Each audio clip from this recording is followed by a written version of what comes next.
প্রতিটি অপরাধ এবং ভুল দাঁড়িয়ে থাকে গোপন কিছু ঘটনার উপর। আমরা সেই গোপনকে আনতে চাই সবার সামনে, যে গোপন আপনাকে অপরাধ কিংবা ভুলের মূল কারণ দেখিয়ে দেবে। আপনি হয়তো নতুন করে ভাবতে শিখবেন কিভাবে অপরাধ থেকে দূরে থাকা যায়।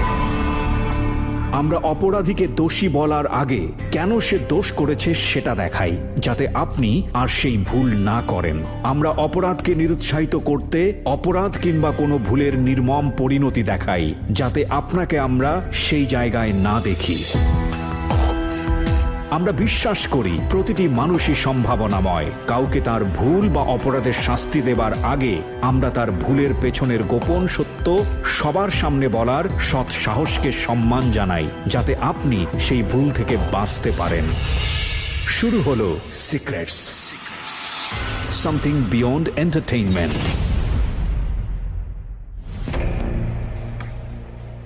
আরো একবার আমন্ত্রণ আপনাদের সবাইকে। শুনছেন সিক্রেটস, ঢাকা FM 90.4-এ। শোনা শুরু করলেন। ইনফ্যাক্ট আমি আরজি কিবরি আপনাদের সঙ্গে রয়েছি। প্রিয় শ্রোতা, সিক্রেটস মানেই হচ্ছে অপরাধ কিংবা ভুল কনফেস করবার একটি জায়গা। আমরা অনুষ্ঠানের শুরুতেই একটি থিম মিউজিক বাজাই কিংবা একটা থিম বাজাই, আমরা বলবো অনুষ্ঠানের থিম থাকে সেখানে, এবং সেখানে বেশ কিছু কথা বলা হয়। সেটা অনুষ্ঠানের শুরুতে থাকে এবং শেষেও থাকে, আপনারা নিশ্চয়ই জানেন। সেখানে একটা কথা সবসময় আমি বারবার আপনাদেরকে মনে করিয়ে দেই, সেটা হলো যিনি অপরাধ করছেন তাকে নিয়ে আইনত যে শাস্তি বা তার জন্য যে শাস্তি প্রযোজ্য, সেটা নিয়ে আমাদের কোনো কিছু বলার নেই, সেটা অবশ্যই তার পাওয়া উচিত। কিন্তু তিনি যদি কেন অপরাধ করেছেন সেটা যদি নির্দ্বিধায় বলেন, কি কারণে তিনি অপরাধী হয়েছেন, সেই জায়গাটিতে আমাদের তার প্রতি সম্মান আছে। সম্মান আছে এই কারণে যে তার কারণটি শুনে সমাজের অসংখ্য অসংখ্য মানুষ ওই পথ থেকে দূরে সরে দাঁড়াবে কিংবা ওই পথে কখনো পা মারাবে না। এই জায়গাটি থেকে আমরা তাকে রেসপেক্ট করতে চাই। তো আজকে যিনি আমাদের সঙ্গে আছেন তার জীবনের সিক্রেটসগুলো রিভিল হবে। যাই হোক, চলুন আমার সঙ্গে যিনি রয়েছে তার সঙ্গে একটু পরিচিত হই। আপনার নামটা একটু বলেন। রাফনান। রাফনান বয়স কত এই মুহূর্তে? 22 বছর। এবং রাফনানের একটা বড় পরিচয় হচ্ছে রাফনান বাংলাদেশের one of the most popular and leading university, public university, Dhaka ইউনিভার্সিটির স্টুডেন্ট। সো রাফনানের যে সিক্রেটস, সেটা খুব গুরুত্বপূর্ণ একটা সিক্রেটস অফকোর্স, এবং বুঝতেই পাচ্ছেন যে এরকম দেশের সেরা একটা বিদ্যাপীঠে সে পড়াশোনা করছে, এবং সেখান থেকে তার ফ্যামিলি ব্যাকগ্রাউন্ড আসলে কি হতে পারে। যাই হোক, আমি একবারে ছোটবেলা থেকে শুরু করতে চাই, ব্যাকগ্রাউন্ড থেকে শুরু করতে চাই রাফনান। ওকে। আমার জন্ম ঢাকাতেই হয়েছে। আমার আম্মু আগে পাকিস্তানে ছিল, আমাদের ফুল ফ্যামিলি ঢাকাতেই। আচ্ছা, মানে এটা কি এরকম যে আপনার নানা বা ওরা কেউ পাকিস্তানি বা এরকম কোনো কিছু কি? আমার নানু ভাইয়া তখন পাকিস্তানে জব করতো, রেল মন্ত্রণালয়ে। ওকে ওকে। সো 71-এর সময়টাতে আপনারা হচ্ছে ইতেই ছিলেন, পাকিস্তানেই ছিলেন? হ্যাঁ, আমরা পাকিস্তানে ছিলেন। পরে দেশ স্বাধীন হলে চলে আসে। জি। তো আমি ছোটবেলাতে থেকেই ধরেন কমিক অনেক বেশি পড়তাম, বইটই থেকে আমার শুরু। আমার 2 ভাই ছিল বড়, 2 ভাইয়ের অনেক সাপোর্ট পেতাম। 2 ভাই আমাকে অনেক হেল্প করতো। আমার পড়ালেখার বিষয় হইতে শুরু করে সব বিষয়, আমার ভালো খারাপ মন্দ সব দিক ভাইরাই দেখতো টোটালি। অ্যান্ড ফ্যামিলিরও তো অনেক সাপোর্ট ছিল, অ্যান্ড আমার বড় কাজিনরা ছিল, জি, সবাই ছিল। তো তাদের সবার মানে কিনে আমি বড় হচ্ছিলাম। আর আমার পিঠাপিঠি আমার একটা কাজিন আছে, তো আমরা ওর সাথে অনেক ভালো টাইম ছিল। আমি একটা কলোনিতে বড় হয়েছি টোটালি। কলোনিতে তো একদম ফ্যামিলি, মানে সরকারি কলোনিতে। আচ্ছা। ছোটবেলা থেকে আমি একটু ঘাটতেরা টাইপের একটা ছেলে, যে আমি কারো কথা শুনবো না, আমি আমার কথাই শুনবো। আমি মারামারি খুব বেশি করতাম, কিছু হইলে মারামারি করতাম। তো এরকম মানে আমি পড়ালেখা করতাম, আমি ভালো রেজাল্ট করি ক্লাস 5-এ, তখন বৃত্তি ছিল। জি। ভালো রেজাল্ট। বাবা কি করতেন? আমার বাবা ব্যবসায়ী। তখন আমি ক্লাস 7-এ ছিলাম, হঠাৎ আমার কয়েকটা ফ্রেন্ডের সাথে পরিচয় হয়। আমার ফ্রেন্ডগুলা তখন সিগারেট খুব খাইতো, আমি তখন সিগারেট ধরিও নাই। তো ওদের সাথে সাথে আমি সিগারেট স্মোক করা শুরু করি ওদের সাথেই। তো ওদের আস্তে আস্তে স্মোক থেকে আমার মানে কি থাকে যে কয়েকদিন উইডো খাই, আমরা উইডো খাই। দেন ওদের সাথে আমরা চলা শুরু করি, এবং ওদের সাথে নানা রকম কাজ, যেমন আমি ওদের সাথে টাইম বেশি স্পেন্ড করতাম, পড়ালেখা করতাম না। কোচিং করতে গেলে ওদের সাথে আমি আড্ডা মারতাম, আমরা একসাথে লুকায় সিগারেট খাইতাম। আমরা এমনই ছিলাম, আমরা টোটালি। আমরা ফোনে অপব্যবহার করতাম, ফোনে সিগারেট খাচ্ছেন এবং ফোনে যেসব জিনিসপত্র দেখছেন সেটা ওই বয়সের জন্য প্রযোজ্য না। তো এগুলো নিয়ে ভেতরে কোনো ধরনের ভয় কাজ করতো না, বা যে বাসায় গেলে কি হবে, বা এই সিগারেট খাচ্ছে স্মেলটা পেলে বাসা থেকে ট্রিটমেন্ট কি হবে, কোনো ভয় কাজ করতো না? কারণ আপনি তো ভয়। পরিবারের ছোট ছেলে ছিলেন, সবাই আপনাকে শাসন করার কথা। এক্স্যাক্টলি, আমার ভয় থাকতো সবসময়। আমি সিগারেট খাইলে আমার একটা ফ্রেন্ডের বাসায় যেতাম, আমার ফ্রেন্ডের বাসা থেকে আমি বডি স্প্রে হয়তো শুরু করে মুখে যাবতীয় খাবার টাবার যা আছে মানে খেয়ে আমার জানি স্মেল না পাওয়া যায়। তো আমি এমন ছিলাম যে আমি কাউকে বুঝতেও দিতাম না। ধরেন আমি উইট খাইলে আমি ঘুরে আসছি বা এই টাইপের, যে আমি কাউকে বুঝতে দিতাম না যে আমি এ পর্যায়ে আছি। না মাঝে মাঝে এমন হইতো যে আমি সিগারেট অতিরিক্ত খাওয়ার পর আমার মানে ঝামেলা, বমি চলে আসছে, বমি করছি, আমার চোখ দিয়ে পানি ঝরতেছে, আমি কাউরে বাসায় এসে কাউরে বুঝতেও দিতাম না যে আমার একটু আগে বমি হয়েছে, আমি অসুস্থ, মাথা ব্যথা করতেছে। আমি সবার সাথে মানে ঠিক থাকার চেষ্টা করতাম, মানে স্মেলটা জানি না পাই, এই জন্য আমি আগেই বডি স্প্রে। আপনি এগুলো কেন করতেন? ফ্যামিলি থেকে কোনো কিছুর অভাব ছিল বা কোনো ডিপ্রেশনে ছিলেন, নাকি শুধুমাত্র ফ্রেন্ডদের সাথে মিশেছেন এরকম ফ্রেন্ডদের সাথে তার জন্যই হয়ে গেছে? না, ফ্যামিলি থেকে কোনো মানে ডিপ্রেশন, ফ্যামিলিতে কোনো ঝামেলাও ছিল না। আমার ফ্রেন্ডের সাথে হঠাৎ মিশার কারণে অ্যান্ড আমার অনেক কৌতূহলবশত বলা যায় যে আমি ধরেন অনেক আমার ফ্রেন্ডরে দেখছিলাম যে অনেক ক্লাস 6 থেকে 5 থেকে রিলেশন টাইপ অনেক কিছু, আমি অনেকটা মানে কৌতূহল জাগতো আমার মনে যে প্রেম জিনিসটা আসলে কি, বা সিগারেট জিনিসটা যে খাচ্ছে সিগারেট জিনিসটা আসলে কেমনে, মানে এটা ধোয়া পেটও ভরা না, কিছু হয় না কেন, মানে সিগারেট খাওয়া, উইট খাইলে কি হয়, আমার এগুলো জানতে চাইতাম ওদের। তারপরে আমি ওদের সাথে আস্তে আস্তে অনেক এরকম হয় যে একদিন হঠাৎ একটা ফ্রেন্ড বলে যে আজকে টাকা নেই, আজকে উইট খেতে পারবো না। হঠাৎ একদিন এরকম মানে টাকা নেই, আজকে উইট পারবেন তো? আমার কাছেও ছিল না, সবার কাছেও ছিল না, আমরা 7 জন ফ্রেন্ড ছিলাম একসাথে। দেন আমার একটা ফ্রেন্ডের বাইক ছিল, দেন ও বললো যে একটা কাজ করা যায়, চল আমরা চিন্তাই করি। বললাম যে চিন্তাই করি? হ্যাঁ, চিন্তাই করি। আমাদের কোন ক্লাসে পড়েন তখন? তখন ক্লাস 8-এ। ক্লাস 8-এ পড়েন, ওকে। আমি একটু অবাক হয়ে বলি যে এটা কি, আমি করবো না, আমার ঝামেলা হবে, বাসা থেকে জানলে বাইর করে দিবে। আমি অনেক না করি যে আমি এটা করবো না অবশ্যই। তো ওরা একটু জোর বলে যে আচ্ছা তুই না যাইলো, আমরা বাইক নিয়ে যাই, আমরা এক ট্রিপ মারে আসি, আমরা কোনো রকমভাবে যদি 500 টাকাও হয় আমরা কিনতে পারবো, আমরা টানতে পারবো। দেন ওরা যায় 2 জন মিলে। আমি তখনও ভয় পাইতাম এগুলা খুব বেশি। তো ওরা যায়, ওরা কি করে, তো চিন্তা করার পর ওরা আসে, আমরা ওই দিন রাতেও উইট খাই, মানে খাওয়ার পর আমরা যখন কি হয় আমরা খাই। দেন এর পরের দিন আমার মধ্যে হয় যে আমি যাবো এবার, যে ওরা করতেছে একজনের পর একজন, তো একদিন আমি যাই না, আমার কেমন দেখি ফিল হয়। অ্যান্ড আমি না এই কৌতূহলবশত আমি একদিন গেছিলাম ওদের একজনের সাথে, তো মানে বাইকটা আমি রাইড করছি, তো আমি যাই, তো আমি বললাম যে আমি টান দিতে পারবো না, এটা আমার কেউ নাই যে বেশি এক্সপার্ট এই টাইপের। তো একজনকে আমি মানে বলি যে আচ্ছা প্ল্যানটা কি ছিল আগে? মানে প্ল্যানটা ছিল যে আমরা কোনো কমিউনিটি সেন্টার আশেপাশে এরিয়ায় থাকবো, এন্ড যাদের হাতে পার্স থাকবে বা ফোন, পার্স নিয়ে টান দিব। হ্যাঁ, পার্স নিয়ে, ধরুন টার্গেট ছিল পার্স, নট ফোন বা অন্য কিছু, জাস্ট টার্গেট ছিল পার্স। হ্যাঁ, পার্স বা মানি, মানে হাতের জন টাকা থাকলে টান দিয়ে নিয়ে চলে যাবে। আপনি বাইকটা চালানো অবস্থায় থাকবেন, বাইক চালানো অবস্থায় পিছন থেকে যে থাকবে সে টান দিয়ে নিয়ে চলে যাবে। ওকে, হ্যাঁ। তো আমরা টার্গেট করি যে কিভাবে হয়, আমরা ঘুরতেছিলাম জাস্ট মিরপুর, মানে দেখা শুরু করছি, মিরপুর দেখছি, মোহাম্মদপুর দেখছি, আমরা কোথাও পাচ্ছিলাম না যে আমরা কিভাবে করা যায় আসলে। দেন আমরা হঠাৎ একটা লোককে টার্গেট করছিলাম যে ওনার কাছে মেবি টাকা পয়সা থাকতে পারে, যে এরকম ধরে দেন আমি ওকে মানা করি যে আসলে এটা পসিবল না, ধরা খাইলে অনেক প্রবলেম হবে, চল। কিন্তু আমার একটা জিনিস জানার আছে, ক্লাস 8-এর পড়ুয়া আপনি, একটা শিশুই বলবো আমি, কিশোর, আপনি বাইকটা রাইড করছেন 11:30টার সময়, পুলিশ তো যে কোনো মুহূর্তে আপনাকে। হ্যাঁ, এটা একটা ভয় ছিল আমাদের মধ্যে, সবসময় ভয়টা কাজ করতো। ধরেন তখনও আমার হেলমেট পরতেন? হেলমেট পরতাম, 2 জন হেলমেট পরতাম, যাতে করে চেনা না যায়। একদিন ধরাও খাইতে নিছিলাম এরকম। আচ্ছা ঠিক আছে, তো ঘটনাটাই শুনি আমি, কি হলো তারপরে?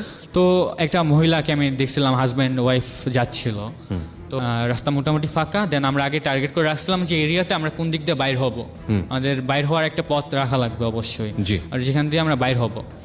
দেন আমরা লেকের ওই পাশ থেকে, মানে আরসিসি যে কিটা আছে, আরসিসি থেকে ওই দিক থেকে ছিলাম আমরা, ওনারা আমাদের সামনের দিকে আসতেছিল।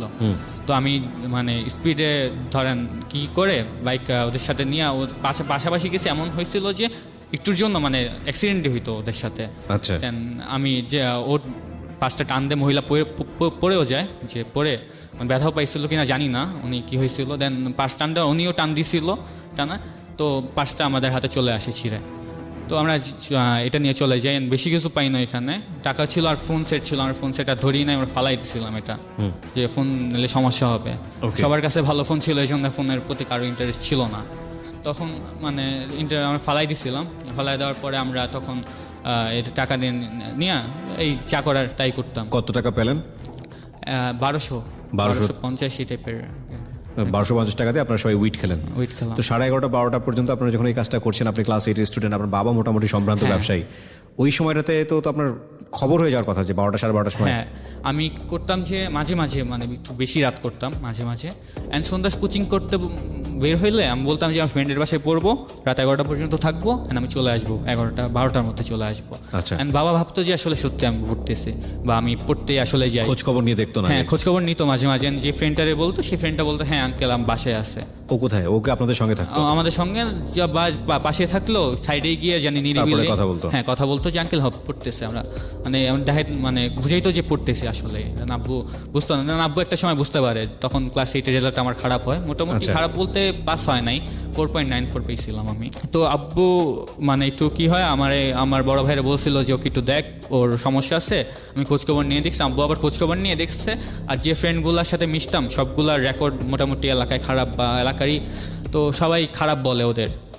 তো আব্বু খোঁজখবর নিয়ে ওদের সাথে মিশি বলে আব্বু আমার মোটামুটি বাইরে যাওয়া বন্ধ করে দেয়। আমি বাসায় থাকতে হইতো তখন। ক্লাস 8-এ? হ্যাঁ, ক্লাস 8-এ। ওকে। আমার আবার ধরেন আমি ক্লাস 5 থেকে আমি ড্রাম বাজানো শিখছি আমার বড় ভাইয়ের কাছে। ড্রাম মানে হচ্ছে এই যে drum.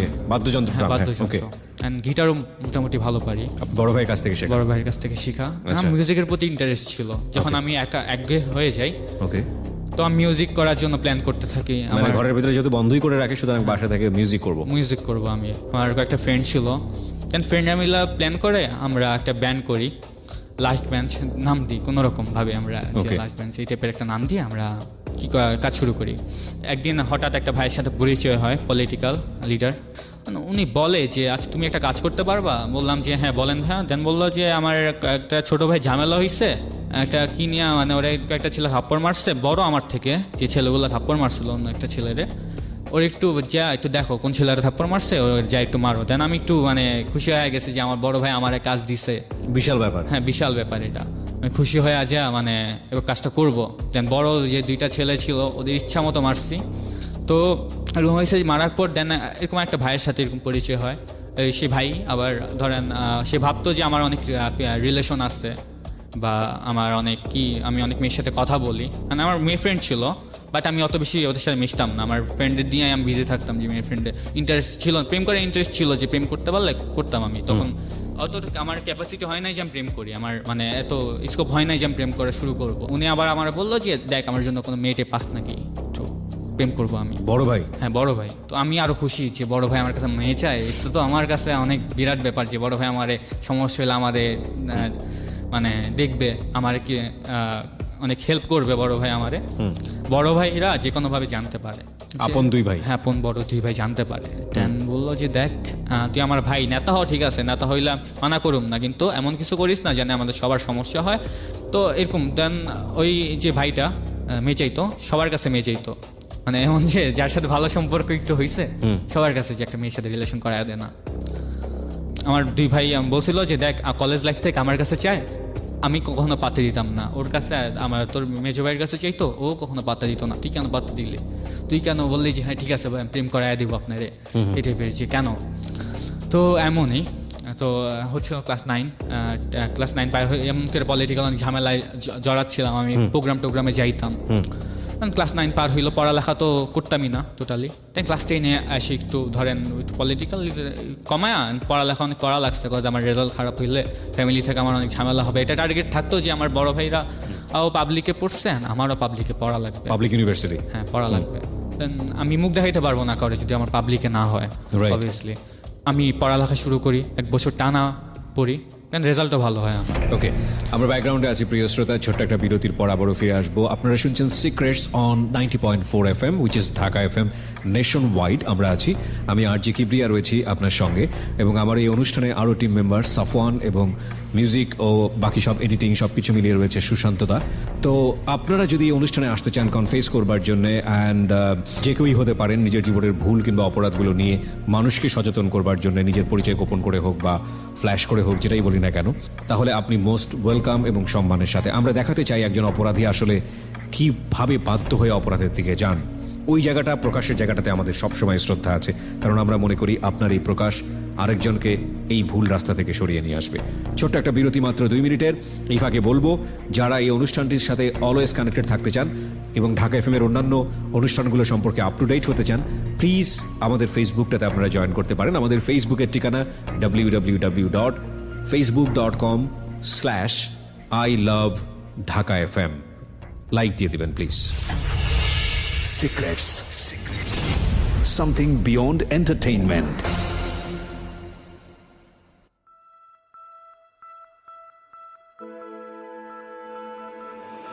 Love. Hate. Challenge. Motivation. Lies. Truth. Impossible. Virtue. Morality. Something beyond entertainment. Welcome to my stage of reality. Stay tuned. Sunday and Wednesday with me RJ Kibriya, only on Dhaka FM 90.4.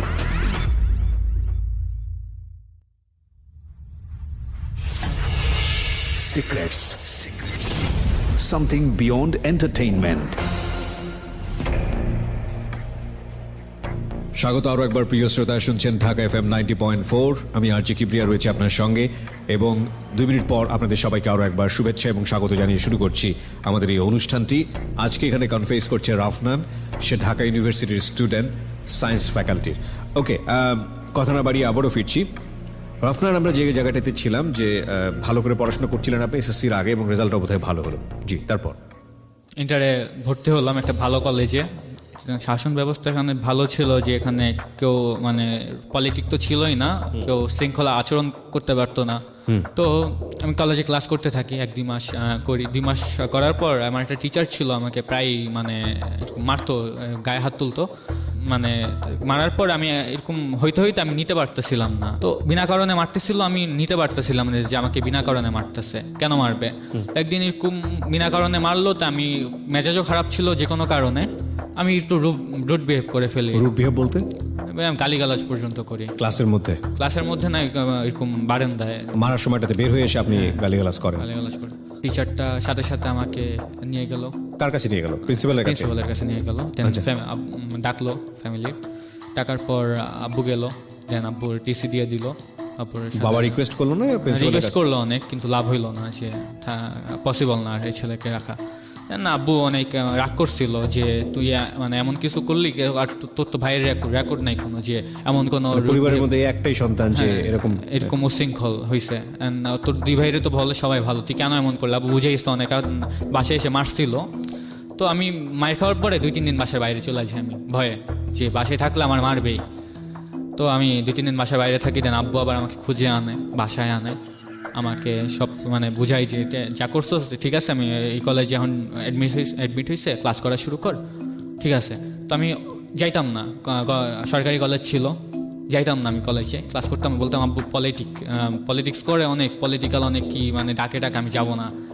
আমি যাইতাম না, মানে বাইর হইলো আমি যা মানে বসে থাকতাম, যে কোনো জায়গায় যে পার্কে যাই বসে থাকতাম। পলিটিক্সের কারণেই নাকি আপনি মজা পাইতেন না? আমি কলেজে ভালো লাগতো না ক্লাসে। আচ্ছা। আমি একটা জিনিস কি, আমি যেখানে পড়তাম সেখানে যদি মানে আমার সাথে ধরেন মিউজিক নিয়ে কথা বলে, যার ভালো লাগলো এমন কোনো ছেলে, বা আমার সাথে খুব ভালো যায় এমন একটা এমন ক্লাসমেট থাকে যে যার সাথে আমার খুব ভালো যাবে, বা তার সাথে মিউজিক নিয়ে কথা বলে মজা পাবো, তখন আমার মিউজিক নিয়ে ইন্টারেস্ট ছিল অনেক বেশি, তাই না? মজা পাইতাম না আমি, কয়দিন ক্লাস করে আমার মজা লাগতো না, বা কারোর আমার ভালো লাগতো না।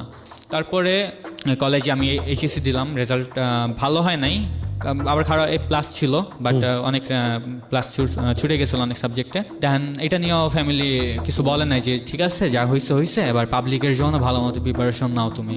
তখন কোচিং করা শুরু করছি, তখন আমার টোটালি অন্যান্য অপকর্ম এগুলা বাদ। ওই সময়টা পর্যন্ত কি আপনি উইড নিতেন? না, সিগারেট খেতাম শুধু, কিন্তু উইড নিতাম না। আর কোনো ড্রাগ কোনো কিছু নিতেন না? আর কোনো কিছু নিতাম না। ওকে। তো সিগারেট খেতাম। চিন্তার ঘটনা কতগুলো ঘটেছে জীবনে ওই সময় পর্যন্ত? 60টার মতো চিন্তাই করেছেন নিজে। ওকে, তো চিন্তাই করতে কি ধরাও পড়েছিলেন আপনি বলছিলেন? হ্যাঁ, ধরা পড়তে গেছিলাম, কোনো রকম ভাবে মানুষের মানে ভয়ে চলে গেছিল যে আমি গায়ের উপর উঠে গেলে অবশ্যই মানে হাত পা ভেঙে যাবে তাদের, এরকম জড়ো হয়ে ধরতে গেছিল। পারে না ধরতে। মানে ওই অবস্থায় আপনি বাইক চালিয়ে দিয়েছেন চালায়। যে যদি মরি তো সাথে নিয়ে মরবো। সাথে নিয়ে মরবো, ধরলে তো একদম অবস্থা খারাপ আমাদের হবে। এই ভয়ে আমি মানে পরে আমার একটা ভয় ছিল যে ফ্যামিলি থেকে আমাকে বের করে দিই। আমার মাথায় তখন কোনো কিছু কে মরলো কে বাঁচলো এটা কিছু জানি না, আমার ফ্যামিলি জানে এসব ব্যাপারে। তো এটার পরেও কি চিন্তাই করেছেন এই ঘটনার পরে? এটাই লাস্ট ঘটনা? এটাই লাস্ট ছিল আমার। Okay. কারণ আমি একটু ভয় পেয়ে গেছিলাম, পসিবল না আমার পক্ষে, তো আমি উইডিও নিতাম না, ওদের সাথে আড্ডা তো কমেই গেছে। এবং এই যে টানাটানির ব্যাপারটা অনেক সময় ফেসবুকে ভিডিও আসে এগুলার, আমি এরকম দেখেছিলাম বসুন্ধরা আবাসিক এলাকায় যাওয়ার পথে পূর্বাচলের যে রাস্তাটা আছে ওখানে আমি দেখেছি একটা মহিলা হঠাৎ করে পড়ে আছে ওখানে, এবং মহিলা দাঁড়িয়ে থেকে বলতেছে আমি এখানে কেন। মহিলার মাথা দিয়ে রক্ত পড়ছে। আমি নিজেও বাইক চালাই, তো বেশ কয়েকজন ফ্রেন্ড মিলে ওখানে গেলাম মহিলাটাকে হেল্প করার জন্য। রিক্সাওয়ালা সেও পড়ে আছে এবং সে বলতেছে যে এখান থেকে বাইক নিয়ে দুজন গেছে এবং সে মহিলার পার্স ধরে টান দিছিল, মহিলা পার্সটা খুব শক্ত করে ধরে রাখছিল, সে রিক্সা থেকে রাস্তার মধ্যে পড়ে গিয়ে মহিলার মাথা থেকে লাগে এবং নাক দিয়ে মুখ দিয়ে ব্লাড পড়তেছে। ব্যাগ তারা ঠিকই নিয়ে গেছে, মহিলার যেটা হয়েছে মাথায় আঘাত লাগার কারণে সে মনে করতে পারছে না আজ থেকে 5 মিনিট আগে তার কি ঘটনা ঘটেছে, সে বাড়ির ঠিকানা পর্যন্ত মনে করতে পারছে না। আসলে যারা করে এই 400-500 টাকার জন্য করে, এই উইডের জন্য করে বা যে কোনো জিনিসের জন্য নেশা করার জন্য করে, কিন্তু একটা মানুষের জীবনকে সারা জীবনের জন্য এটা পঙ্গু করে দিতে পারে। ইনফ্যাক্ট এই সেন্সটা ওদের কাজ করে না, যেটা ওর লাইফে এখন কাজ করছে, কারণ ওর লাইফের যে পরিণতিগুলা সেগুলো আপনারা সামনের দিকে গেলেই বুঝতে পারবেন আর কি। যাই হোক, তো আপনি তখন পাবলিক ইউনিভার্সিটির জন্য প্রিপারেশন নিচ্ছিলেন? হ্যাঁ। তো কোচিং করা শুরু করি, তো প্রিপারেশন নিতে মানে আমি একদম কি করছি যে আমি পড়লে ঢাকা ভার্সিটিতে পড়বো, মাইন্ডসেট করে ফেলছেন? হ্যাঁ, অন্য কোনো ভার্সিটি আমার চয়েসেই নাই, পরীক্ষাই দিব না অন্য কোনো ভার্সিটিতে। আচ্ছা। মোটামুটি আম্মু বলছিল মেডিকেলে দিতে, যে পরীক্ষা দাও, তুমি জানি তুমি মেডিকেলে তুমি পড়বা না, পরীক্ষা দাও। তো পরীক্ষা দিয়েছিলাম, তো আমাদের সময় আবার হয়েছিল, সবাই জানেন যে প্রশ্ন অনেক বেশি ফাঁস হয়েছিল মেডিকেলের, যে সবাই 50 টাকা দিয়েও প্রশ্ন পাইছে, মানে অনেকের হয়েও গেছে। তো আমি প্রশ্নগ্রস্ত কিছু নিই নাই, আমি জানতাম আমার ফ্রেন্ডরা সেল করতেছে বা আমার ফ্রেন্ডরা নিচ্ছে, তো আমি নিতে পারতাম ইজিলি নিতে পারতাম মেডিকেল আমার হইতো, আমি যদি চাইতাম। মেডিকেল আমি মানে দিছি এক্সাম, অ্যান্ড বুয়েটে আমি পরীক্ষা দিতে পারি নাই। বুয়েটে আমার দেওয়ার ইচ্ছা ছিল, আমারও ইচ্ছা ছিল যে আমি বুয়েট থেকে কম্পিউটার সায়েন্সে পড়বো, তো আমি বুয়েটে পরীক্ষা দিতে পারি নাই আমার রেজাল্ট খারাপের জন্য। তো আমি ঢাকা ভার্সিটিতে পরীক্ষা দিই, কারণ আমি সেদিনই ঠিক হয়ে গেছে যে হ্যাঁ আমি এতগুলা আনসার দিই, টোটাল আমার হয়ে যাবে। আমি একদম রিল্যাক্স মুডে, অনেকে মুখ কালো করে বের হয়, আমি কতগুলো কারেক্ট হয়েছিল? আমার 89 টাকা। তো এটা তখনকার কথা। আজকে আমার কাহিনীটা শুরু হয়েছিল, আমি ফেসবুকে আমার একটা ফেক অ্যাকাউন্ট ছিল। ফেসবুকে ফেক অ্যাকাউন্টটা কবে ছিল? কবে থেকে? অ্যাডমিশনের আগে খুলি আমি, মানে এসএসসি না আর এইচএসসির আগে খুলি? এইচএসসির আগে। হ্যাঁ, এইচএসসির আগে। এইচএসসির আগে, ওকে। আমার রিয়েল অ্যাকাউন্ট ছিল, একটা ফেক অ্যাকাউন্ট ছিল। ওকে। ফেক অ্যাকাউন্টে মাঝে মাঝে আমি মানে পিক আপলোড দিতাম মিউজিশিয়ানদের, বেশি যে মিউজিশিয়ান, তো মিউজিশিয়ানদের আমার কোনো পিক ছিল না ফেক অ্যাকাউন্টে। তখন 2015 সালের সেপ্টেম্বরে কাহিনী, হঠাৎ একদিন ফেসবুকে একটা মেয়েকে দেখি, মেয়েকে আমি নক দিই। আচ্ছা। ফার্স্টে তো ফেক অ্যাকাউন্ট থেকেই, তো হাই হ্যালো দিয়ে কথা শুরু হয়, মেয়ে কই থাকে, কেমন আছে, এই টাইপের কথা দিয়ে শুরু হয় কথা। দেন 27 সেপ্টেম্বর ছিল দিনটা, সব ডেট আমার মনে আছে যে কবে কি হয়েছে। এটা কি ফার্স্ট নক দিয়েছেন নাকি এর আগেও এরকম নক দিতেন? না, অন্য কোনো মেয়েদের, ওই ছিল ফার্স্ট। হ্যাঁ, ওই ছিল ফার্স্ট, আমার ভালো লাগছিল, কেন জানি। ওকে ওকে, ফেক অ্যাকাউন্ট থেকে? ফেক অ্যাকাউন্টই তো, আমি ভাবছিলাম এটা ফেক, এন্ড আমার মানে ওটাও কি ফেক ছিল না রিয়েল ছিল? রিয়েল ছিল, মেয়ে মানে অন্য নামে চালাইতো আর কি, মানে রিয়েল নাম ছিল না, ফেক অ্যাকাউন্টই ছিল। সুবিধা নাই। ওকে। তো ওর একটা নাম্বার শো আপ ছিল, দেন আমার ফ্রেন্ড এটা কালেক্ট করে, যে আমার একজন আইডিটা সাজেস্ট করে, তো নাম্বারটা কালেক্ট করে ওর কাছ থেকে আমি ডিলিট করে দিই নাম্বারটা যে কোনোভাবে। আমার কেন জানি কি থেকে আমি নাম্বার ডিলিট করছি আমি জানি না, যে ওর নাম্বারটা ডিলিট করে দিই ওর কাছ থেকে। দেন ওকে আমি বলি যে আপনার নাম্বারটা শো আপ হয়ে আছে, দেন ও নাম্বারটা হেড করে। তো নাম্বারটা হেড করে ওর সাথে চ্যাট হইতো রেগুলার। এর মধ্যে আমার ভার্সিটিতে হইলো, রেজাল্ট দিল, পরীক্ষা দিলাম, ভার্সিটিতে ওর সাথে চ্যাট হইতে দেন ও জানলো আমার ঢাকা ভার্সিটিতে হয়েছে। দেন অনেক কনগ্রাচুলেশন, মানে অনেক কী করলো যে হ্যাঁ ভালো আপনার হয়ে গেছে, দোয়া করেন যেন আমারও হয়, আমিও সামনে পরীক্ষা দিব, এরকম কথা হইতে দেন ওর কাছে নাম্বার চেয়ে আমি অক্টোবর মাসের 8 তারিখে ও ফার্স্ট নাম্বার, ওর সাথে ফোনে কথা হয় আমার। তো ফার্স্ট ফোনে কথা হয়, দেন আমি ওর সাথে যখন কথা বলি, এরকম কথা ছিল যে মানে ওর ভয়েসটা ছিল অনেক বাচ্চাদের মতো, যে ক্লাস 8-এর একটা টিনেজার, আরও কম এজের একটা মেয়ের ভয়েস। দেন আমি বলি যে আপনার ভয়েসটা অনেক সুন্দর, মানে ছোটদের মতো, এটাই কথা ছিল। দেন ও আমাকে বলে যে হ্যাঁ আপনার মানে ভয়েস শুনলে মনে হয় না যে আপনার ভয়েসটা অনেকটা কি, ঠিক আছে আপনার ভয়েস সুন্দর, কিন্তু মানে মনে হয় আপনার ফেসের সাথে যায় না। আমি একটা ফেস, আপনার ফেস দেখেছি তো ততক্ষণ পর্যন্ত দেখে নাই। আমি একটা অন্য একজনের ছবি দিয়েছিলাম। ওকে ওকে ওকে, তো ও দেখছিল না ওটা কি সে রিয়েল মনে করে নিয়েছে? হ্যাঁ, রিয়েল মনে করে নিয়েছিল। তোর সাথে চ্যাট করতে থাকি রেগুলার, আমার এর মধ্যে আবার ভাইবাটাই বা শুরু হয়ে সব কিছু শেষ, আমি কনফার্ম। তো নভেম্বর মাসে তো শেষ হয়, আমার কথা হইতে থাকে, আমাদের রেগুলার কথা হইতো, রেগুলার চ্যাট হইতো, ফোনে কথা হইতো মাঝে মাঝেই। ও ফোন দিত, আমি ফোন দিতাম। নভেম্বর 15 তারিখে ঢাকার বাইরে একটা মানে ব্যান্ড নিয়ে একটা শো করতে গেছিলাম ঢাকার বাইরে। জি, আমার ফোনটা বাসায় থয়ে গেছিলাম। তো ও আমাকে অনেকগুলো মেসেজ দিছিল, ফেসবুকে আমি ঢুকি নাই একদিন, আমার ফেসবুকে নক দিছিল, ফোনে মেসেজ দিছে। তখন আমি এসে চেক করি, আর মেসেজগুলো এমন ছিল যে আপনাকে মানে অনেক মিস করি বা আপনার জ্বালাইতে অনেক খুব ভাল লাগে, আমার ভাল লাগে, এই জন্য আপনাকে জ্বালাই, কিছু মনে করবেন না, সরি এই টাইপের, আপনি রিপ্লাই দিচ্ছেন না। ভাবছিল যে মোবাইল আমার কাছে, আমি ইচ্ছাকৃত রিপ্লাই দিচ্ছি না, সরি টোরে বলে। দেন আমি এসে বাসায় এসে সাথে সাথে ওকে ফোন দিই। দেন ওর সাথে কথা হয়, দেন বললো আচ্ছা ঠিক আছে, মানে ও কথা হওয়ার সময় আমি একটু ক্লাসে যাব, পরে আপনার সাথে কথা বলি। বিকালে ওর সাথে অনেকক্ষণ কথা হয়। অ্যান্ড যখন আমরা শো করতে যাচ্ছিলাম, আমার একটা ফ্রেন্ড আমাকে বললো যে মানে তুই যেহেতু রিলেশন করস না কারোর সাথে, এক কাজ কর, এই মেয়েটার সাথে তুই রিলেশন কর।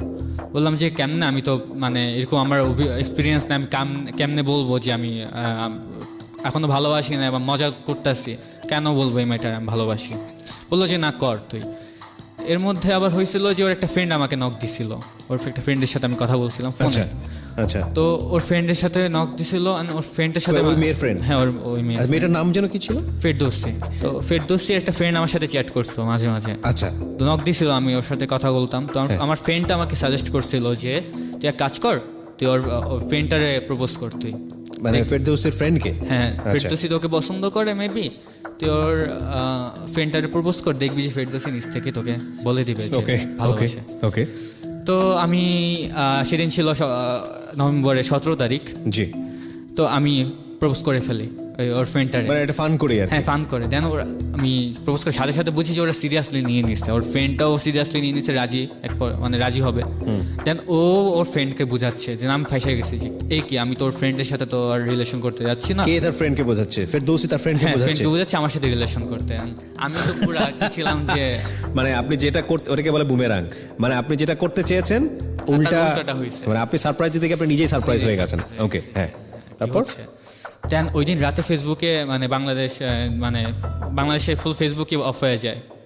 এরকম মাঝে মাঝে হতো বেশ কয়েক বছর আগে। হ্যাঁ, 15 সালে। দেন 2 দিনের জন্য ফেসবুক ওপেরা মিনি দিয়েও ঢোকা যেত না, ফেসবুকের অ্যাপ টাইপ দিয়েও ঢোকা যেত, ইউসি ব্রাউজার দিয়ে ঢোকা যেত।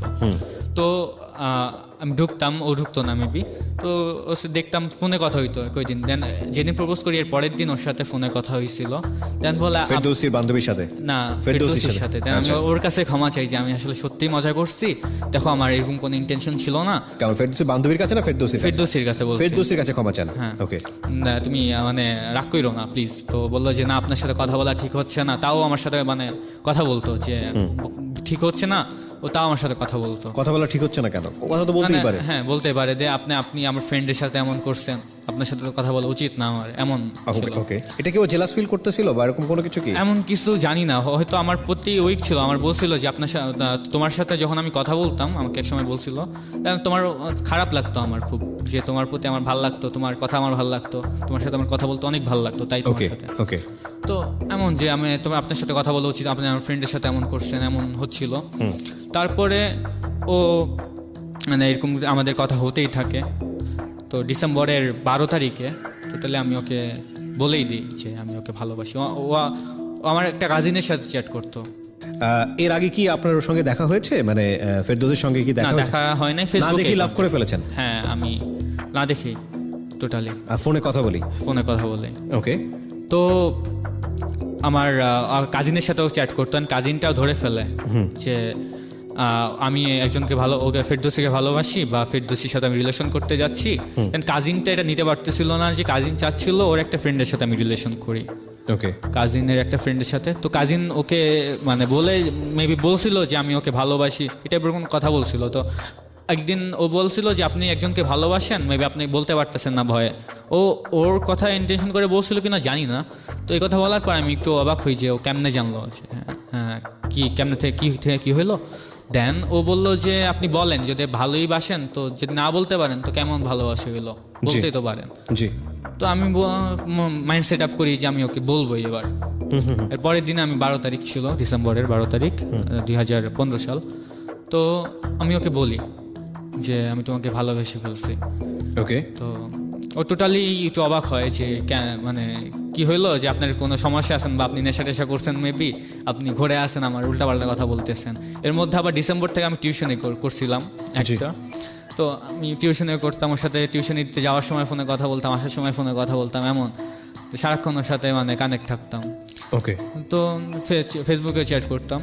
তো এমন আমি প্রপোজ করার পরে ও বলে যে আসলে আপনার কি হয়েছিল বলেন। তো আমি বলছি সত্যি আমি তোমার ভালোবাসি, এরকম বুঝাইতে থাকি। ও আমার অ্যাভয়েড করে না, এমন হয় যে মাঝে প্রপোজ করার পর মেয়েরা অ্যাভয়েড করে বা কথা বলে না। ওর সাথে তাও আমার কথা হইতো রেগুলার, একদম যেরকমভাবে কথা হইতো সেরকমভাবে কথা চলছিল। তো ডিসেম্বরের 16 তারিখে হঠাৎ আমি রাতে ওকে আমাকে বলে যে আমি ফেসবুকে মানে একটায় আসবো, থাকেন আপনি, আমি এসে আপনাকে নক দিব। তো আমি ওকে, নক দিয়েছিল আপনাকে ডেফিনেটলি, এবং কি হয়েছিল আমরা সেটা শুনবো। আমাদের আরেকবার বিরতি নিতে হবে প্রিয় শ্রোতা, মাত্র 2 মিনিটের বিরতি। এখানে রাফনান আছে তার জীবনের সিক্রেটস নিয়ে, এবং সেটা সে সিক্রেটস রিভিল করছে। রাফনান ঢাকা ইউনিভার্সিটির বিজ্ঞান অনুষদের স্টুডেন্ট। আর একটা বিষয়ে অবশ্যই খেয়াল রাখতে হবে, আমি বারবারই বলি, যারা এখানে আসতে চান, কনফেস করতে চান, যারা ভুলগুলো বলতে চান, মানুষকে সুন্দর পথে থাকার জন্য, প্লিজ আমাদেরকে ফোন করবেন। আমাদের ফোন নম্বরটি হচ্ছে 09611904904। আমি আবারও বলছি 09611904904। ফোন করার পরে ফোন থেকে যে নির্দেশনা পাবেন সেই অনুসারে আপনি আপনার কথাগুলো অবশ্যই রেকর্ড করবেন। ইন দ্য মিন টাইম, যারা আমাদের ইউটিউবে এখন পর্যন্ত সাবস্ক্রাইবার হননি তাদেরকে আমি বলবো এই মুহূর্তে সাবস্ক্রাইবার হয়ে যেতে, কারণ এই অনুষ্ঠানটি পুরোপুরি আপলোড করা হবে কিছুক্ষণের মধ্যেই। আমাদের ইউটিউবের ঠিকানা হচ্ছে www.youtube.com/DFM904। আমি আবারও বলি youtube.com/DFM904। সাবস্ক্রাইব বাটনে ক্লিক করে ডান পাশের যে বেল সাইন দেওয়া আছে ওটাকে নোটিফিকেশন বলে, নোটিফিকেশনটা অন করে রাখবেন। তাহলে কন্টেন্ট আপলোড হওয়ার সঙ্গে সঙ্গে আপনি আপনার মোবাইলের মাধ্যমে জানতে পারবেন যে আমরা নতুন একটা পর্ব সেখানে দিয়ে দিয়েছি। সুতরাং নোটিফিকেশনটা অবশ্যই অন রাখবেন। ফিরে আসছি মাত্র 2 মিনিট পর। Secrets. Something beyond entertainment.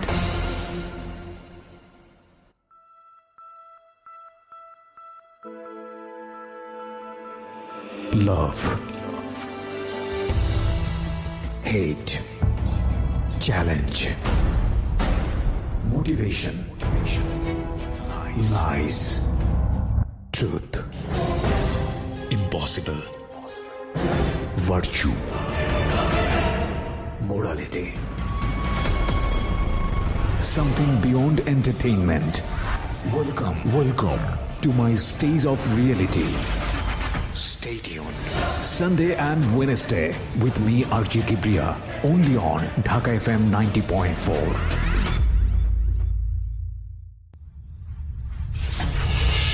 Secrets. Something beyond entertainment. Welcome back once again. আপনারা শুনছেন সিক্রেটস ঢাকা এফএম 90.4 এ। আমি আরজি কিবরিয়া আপনাদের সঙ্গেই রয়েছি। কথা না বাড়িয়ে আবারও ফিরছি আমাদের যিনি গেস্ট রফনান তার কাছেই। তবে আরেকটি বিষয় একটু বলতে চাই প্রিয় শ্রোতা, ইউটিউবে যারা অনুষ্ঠানটি এই মুহূর্তে শুনতে চান তারা তো চলে আসবেনই। বিগত যে অনুষ্ঠানগুলো আছে সেগুলো কিন্তু আপনারা ওখান থেকে শুনতে পাবেন। পুরো একটা আর্কাইভ রয়েছে, 2টো প্লে লিস্ট আমি ওখানে মেনটেন করি। আপনারা নিশ্চয়ই জানেন সিক্রেটসের নামে একটা প্লে লিস্ট আছে এবং জীবন গল্প নামে একটা প্লে লিস্ট আছে। প্রত্যেকটি অনুষ্ঠান কোনো অনুষ্ঠান শেষ হওয়ার সঙ্গে সঙ্গে ওখানে আপলোড করা হয়। সুতরাং যারা ইউটিউবে নাই তাদের জন্য একটা গ্রেট মিস আমি বলবো। অন্য কোথাও থেকে কালেকশন করার চাইতে আমরা যেহেতু একেবারে অথেন্টিক একটা ইনফরমেশন আমাদের মানে নিজস্ব ইউটিউব চ্যানেল থেকে আমরা দিচ্ছি, সুতরাং আপনারা ওখান থেকেই এটাকে সাবস্ক্রাইব করুন। আমাদের ইউটিউবের ঠিকানা হচ্ছে www.youtube.com/DFM904। সাবস্ক্রাইব করতে ভুলবেন না প্লিজ। হ্যাঁ রাফনান, আমরা যেখানটায় ছিলাম যে রাত 1টার সময় আসতে বললো ফেসবুকে, তারপর ফেরদৌসি। হ্যাঁ, তো আমি রাত 1টার সময় যাই, তো গিয়ে দেখি যে ওর আইডি থেকে মানে আইডি ডিঅ্যাক্টিভেট করে দিছিল মেবি এই টাইপের কিছু। আমি ভাবছিলাম আমাকে ব্লক করছে, তো আমি একদম কান্নাকাটির অবস্থা, আমার মানে মন টন খারাপ হয়ে যায়। ব্লক করার পেছনে কারণ কি? মানে ব্লক ছিল না, আইডি ডিঅ্যাক্টিভেট করে দিছি। আচ্ছা, ফোনে তো কথা হতো। হ্যাঁ, ফোনে আমি ফোন দিছিলাম। মানে আপনাকে কি অ্যাভয়েড করতে কোনো কারণে? না, অ্যাভয়েড করতো না। তো আমি মানে অবাক হই যে কি হইলো। দেন আমাকে ও ফোন দেয় যে ওর ফেসবুক অ্যাকাউন্টে মানে কি একটা সমস্যা হয়েছিল। আচ্ছা। তাও পরের দিন সকালে আমাকে ফোন দেয়, সে রাতে আর কথা হয় না। পরের দিন সকালে আমি তো 3টা পর্যন্ত ওয়েট করি যে আসবে। তো পরের দিন সকালে কথা হয় যে ওর আইটিতে সমস্যা হয়েছে, জি। এই জন্য আসতে পারে নাই, নিউ একটা অ্যাকাউন্ট খুলছে, দেন ওইখান থেকে রিকোয়েস্ট দিল, দেন আবার আগের মতো কথা হচ্ছিল। এর মধ্যে ডিসেম্বরের 22-23 তারিখের দিকে এরকম হয়েছিল যে ও মানে কন্ট্যাক্ট টোটালি, আমি ওর ফোন দিলে পাইতাম না, ফোন ধরতো না, এমন ছিল। দেন আমি একটু রাগ করছিলাম, টাইপের রাগ করার পর ওর যে ফ্রেন্ডটাকে আমি প্রপোজ করছিলাম মজা করে, দেন ওর ফ্রেন্ডের সাথে কথা হইতো এবার, যে ও মানে ফেরদৌসির বয়ফ্রেন্ড হিসেবে কথা বলতো, যে ভাইয়া, মানে এবার ভাইয়া হিসেবে কথা বলতো। দেন ওর সাথে মানে কথা বলতাম না আমি, ফেরদৌসির সাথে টোটালি আমি কথাই বলতাম না, ফোন দিতাম না, ফেসবুকে নক দিতাম না, আমার ফোনে টাকাও ছিল না যে কোনোভাবে। একদিন রাতে ফেসবুকে তো ওর ফ্রেন্ড আমাকে বলে যে আপনি নক দেন ওকে বা ফোন দেন, ও আপনার সাথে কথা বলবে, আপনি আর উপর রাগ করে আসো, আপনিও রাগ করে আসেন, তাহলে তো হবে না, তো ফোন দেন ওকে। তো আমি বললাম আমার ফোনে টাকা নাই। দেন এর কিছুক্ষণের মধ্যে ফেরদৌসি আমাকে ফোন দেয়, যে কোনো মানে ওর কী কানেকশনে ফোন দিয়েছিলাম আমি জানি না, আমি চাচ্ছিলাম যে ও এখনই কল দেয়। দেন আমি সাথে সাথে কিন্তু পাই যে 2 মিনিটের মধ্যে দেখি যে ও সত্যি কল দিছে। ওর সাথে কথা বলি, ও আমার বলে আপনার সমস্যা কি, আপনি মানে এমন করতেছেন কেন, আপনি রাগ করেন বিনা কারণে, অনেক কথা বলে। ওর সাথে কথা হয় 10-20 মিনিটের মতো। তো কথা বলার পরে এরকম চলতে থাকে কথা। আমি এর মধ্যে ঢাকার বাইরে যাই আবার বেড়াতে, ঢাকার বাইরে যাই। দেন ওর সাথে যখন কথা হইতো, একটা আমার কাজিনটা এর মধ্যে আবার যে কোনো ওর একটা ফ্রেন্ডকে দিয়ে বা যে কোনোভাবে চাচ্ছিল যে ফেরদৌসি আমার কাছ থেকে দূরে সরে যাক বা এমন কিছু যাচ্ছিল। তো ওর একটা ফ্রেন্ডকে যে কোনোভাবে আমাকে মানে কি খারাপ প্রমাণ করার জন্য ফেরদৌসিকে ফোন দিয়ে উল্টাপাল্টা বলছিল। তো উল্টাপাল্টা কে বলেছে? উল্টাপাল্টা যে কাজিনটা মানে আমার চাচ্ছিল না হোক গ্যাপ, তো ওই কাজিনটার ফ্রেন্ডের দিয়ে করাইছে যে। আচ্ছা। হ্যাঁ, তো কাকে? ফেরদৌসিকে ফোন করে? ফেরদৌসিকে ফোন। তখন তো আপনার সঙ্গে যোগাযোগই নেই, তো ফোন করালে সমস্যাটা কোথায়? না, যোগাযোগ ছিল, এটা 28 তারিখে ডিসেম্বরের। আচ্ছা। 25 তারিখে 26 মানে আপনাদের মধ্যে কোনো একটা ঝামেলা হয়েছে যে কারণে আপনার এই কাজিনটা চাচ্ছে আপনাদের সম্পর্কটা না হোক। মানে কাজিন কি ফেরদৌসিকে লাভ করতো? না, কাজিন মেয়ে ছিল, আমাকে ও চাচ্ছিল যে অন্য একটা মেয়ের সাথে রিলেশন করাইতো, ওরই একটা মেয়ে। কাজিনের পরিচিত? কাজিনের পরিচিত একটা মেয়ের সাথে। ফেরদৌসির কাছ থেকে সরাই নিয়েছে? হ্যাঁ, সরাই নিয়ে। ফেরদৌসিকে তখন পর্যন্ত আপনি দেখানোনি? দেখিনি আমি। আপনাকেও দেখেনি? না, আমাকে দেখছো ফেক ফেসে। ফেক ফেসে দেখেছে, ওকে ফাইন। তারপর সেদিন মানে ফোন দেও আমাকে, ফোন দেওয়ার পর আমি বাসায় ছিলাম, বেড়াতে গেছিলাম। তো মানে নাস্তা খাচ্ছিলাম, ওই সময় বারবার ফোন দিচ্ছে আমাকে, ফোন ধরতেছি না। ও ভাবতেছে যে মানে আমার কাজিন যারে দিয়ে ফোন দেওয়া হয়েছে সবগুলা সত্যি বলতেছে কাহিনী, বা যা বলতেছে আমার নামে সব সত্যি। তো তখন কি আপনাদের সম্পর্কটা কি অবস্থায়? মানে ফ্রেন্ড ছিল, ফেরদৌসি এবং আপনার সম্পর্কটা কি অবস্থায়? ফ্রেন্ড ছিল, আমি ভালো কথা হইতো, প্রপোজ করছি আমি, কিন্তু ও কোনো ইয়ে বলেনি? না, আনসার দেয়নি। ওকে। তাও কথা বলতো, কেন আমাকে ফোন দিচ্ছিল বারবার, আমি নাস্তা খাচ্ছিলাম তো ফোন দিচ্ছিল বারবার, আমি ধরতাছিলাম না। ও ভাবছিল সত্যি আমি মানে ওরা যা বলতেছে সব সত্যি, ইচ্ছা করে ফোন ধরতাছি না। তো আমাকে মানে ও ফোন দেওয়ার পর আমি ধরি অনেকক্ষণ পরে। তো আমি বললাম যে কি হয়েছে, কাহিনী কি? দেন বললো যে আচ্ছা মানে আপনি এটা মানে অনেক কথা বলে। আমি অবাক হয়ে বললাম যে আচ্ছা এর মানে কি, মানে এর মানে বুঝতেছি না আপনি, মানে তো তুমি এগুলো কি বলতেছো? বললো যে না এটাই সত্যি, আপনার মানে ফোন দিয়ে বললো, আপনার ফ্রেন্ড ফোন দিয়ে বললো আমারে, মানে আমার কাজিনটা এমন করছে যে ওর ফ্রেন্ডরা মানে ছেলেদের দিয়ে ফোন দেওয়াইছে, বলছে আমার ফ্রেন্ড আমি খারাপ, মানে অনেক কথা বলে ফেলছে। দেন অনেক কিছু বলছে, আমি আজও মিলাইতে পারি নাই যে কি কাহিনী হয়েছে টোটালি, ওরা কি বলছিল। ওরা আমি জিজ্ঞেস করছি, পরে বলেও নাই। আর তো আমাকে অবিশ্বাস করে যে আপনি মানে খারাপ, ওর প্রতি তখন আমি উইক না, যে আমি ওকে ভালোবাসি বা প্রপোজ করছি ঠিক আছে ভালো রাখছি, অ্যান্ড উইক না আমি ওর প্রতি। দেন আমাকে মানে বলছিল আপনি অবিশ্বাস করে আপনার সাথে আর কথা বলবো না, এরকম বলার পরে আমার কেমন জানি রাগ হয়েছিল, খুব নিজের প্রতি রাগ হওয়ার পর আমার দামি ফোন সেট ছিল, আমি মানে রাগে ছুঁড়া মারছিলাম আমার সাথে সাথে মানে ভেঙে। দেন আমি হয়ে গেলাম যে কি করলাম আমি, ওই মেয়ের প্রতি তো আমি এত উইকও না। দেন এই মেয়েটা রাগ করছে বইলাই আমি কি করলাম, ফোনটা ভেঙে ফেলছি, এত দামি একটা সেট বাইরে থেকে আসা। আমি মানে অবাক হয়ে বসেছিলাম যে কি করছি এটা। দেন আমার যাদের বাসায় ছিলাম তারা আসলো, দেন বললো যে কি করছি, মানে কথা হচ্ছিল যে কেন করলাম। আমি কাউরে কিছু বলিনি। এর পরের দিন ঢাকায় ব্যাক করি, ফোন দিয়ে বলি যে কি কাহিনী হয়েছে আমারে বলো। তো আমারে বলে, তো আমার কাজিনটার কাছ থেকে সব শুনেন, কাজিনটারে মারিও আমি থাপড়াইছিলাম যে কেন করলে এগুলা, দরকার ছিল না তো। দেন ও কাজিনটারে মারার পর কাজিনটাই পরে মানে অফ হয়ে গেছিলো, ওর কোনো ফ্রেন্ডের সাথে রিলেশন করাবেই না। দেন ফেরদৌসিকেই ও ইমপ্রেস করতে যাচ্ছিলো যে ভাইয়া ভালো বা এরকম কথা শুরু হয়। দেন একটা এরকম হচ্ছিল, কথা হচ্ছিল, এর মধ্যে আবার ফোন চলে যাওয়ার পর আমার পরপর 2টা সেট নষ্ট হয়, মানে একটা ফোন ভাঙ্গি পরপর 2টা সেট আমার নষ্ট ওকে হয়েছে। তো পুরানো সেট ছিল যদিও। তো আমি ওর সাথে কয়েকদিন কন্ট্যাক্ট অফ থাকে, ডিসেম্বরের 28 তারিখ থেকে জানুয়ারির 3-4 তারিখ পর্যন্ত ওর সাথে কন্ট্যাক্ট টোটালি অফ থাকে আমার। জি। তো আমাকে মানে তো আরেকটা ফোন সেট নিয়ে আমি তারপর ওর সাথে কথা বলা শুরু হয়, আমার কথা বলা শুরু হয়। দেন ওর সাথে কথা বলতে থাকি।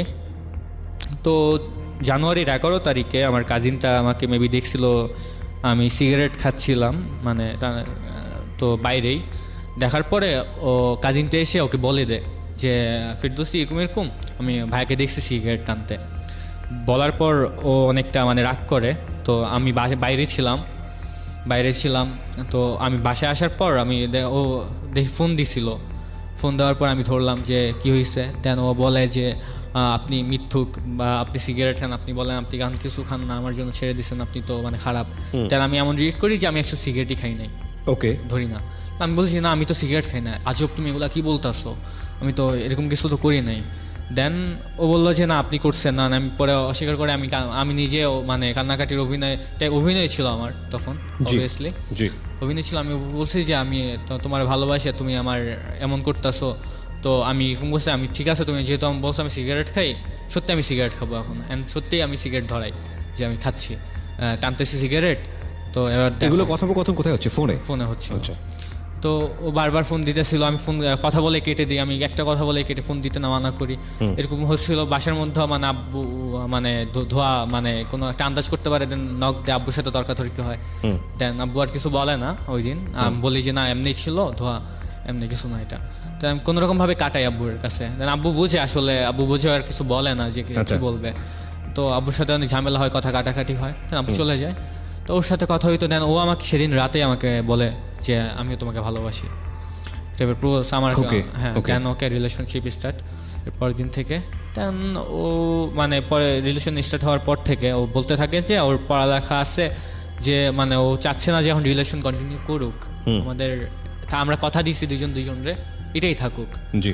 এর মধ্যে আমাকে একদিন ফোন দিয়ে বলছিল যে ওরই একটা কাজিন, আমার না, ওর কাজিন ওকে নাকি একটা ছেলের সাথে রিলেশন করতে ফোর্স করছিল। এন্ড আমি যদি ওকে আগে প্রপোজ না করতাম ওই ছেলের সাথে রিলেশন হইতো, এমন একটা কথা বলছিল আমাকে। তা আমি মানে অনেক খুশি যে আমি আগে প্রপোজ করে ফেলছি। আমি মানে যদিও সিরিয়াস ছিলাম না, তাও খুশি হয়েছিলাম যে হ্যাঁ আমি আগে প্রপোজ করছি, দ্যাটস গুড।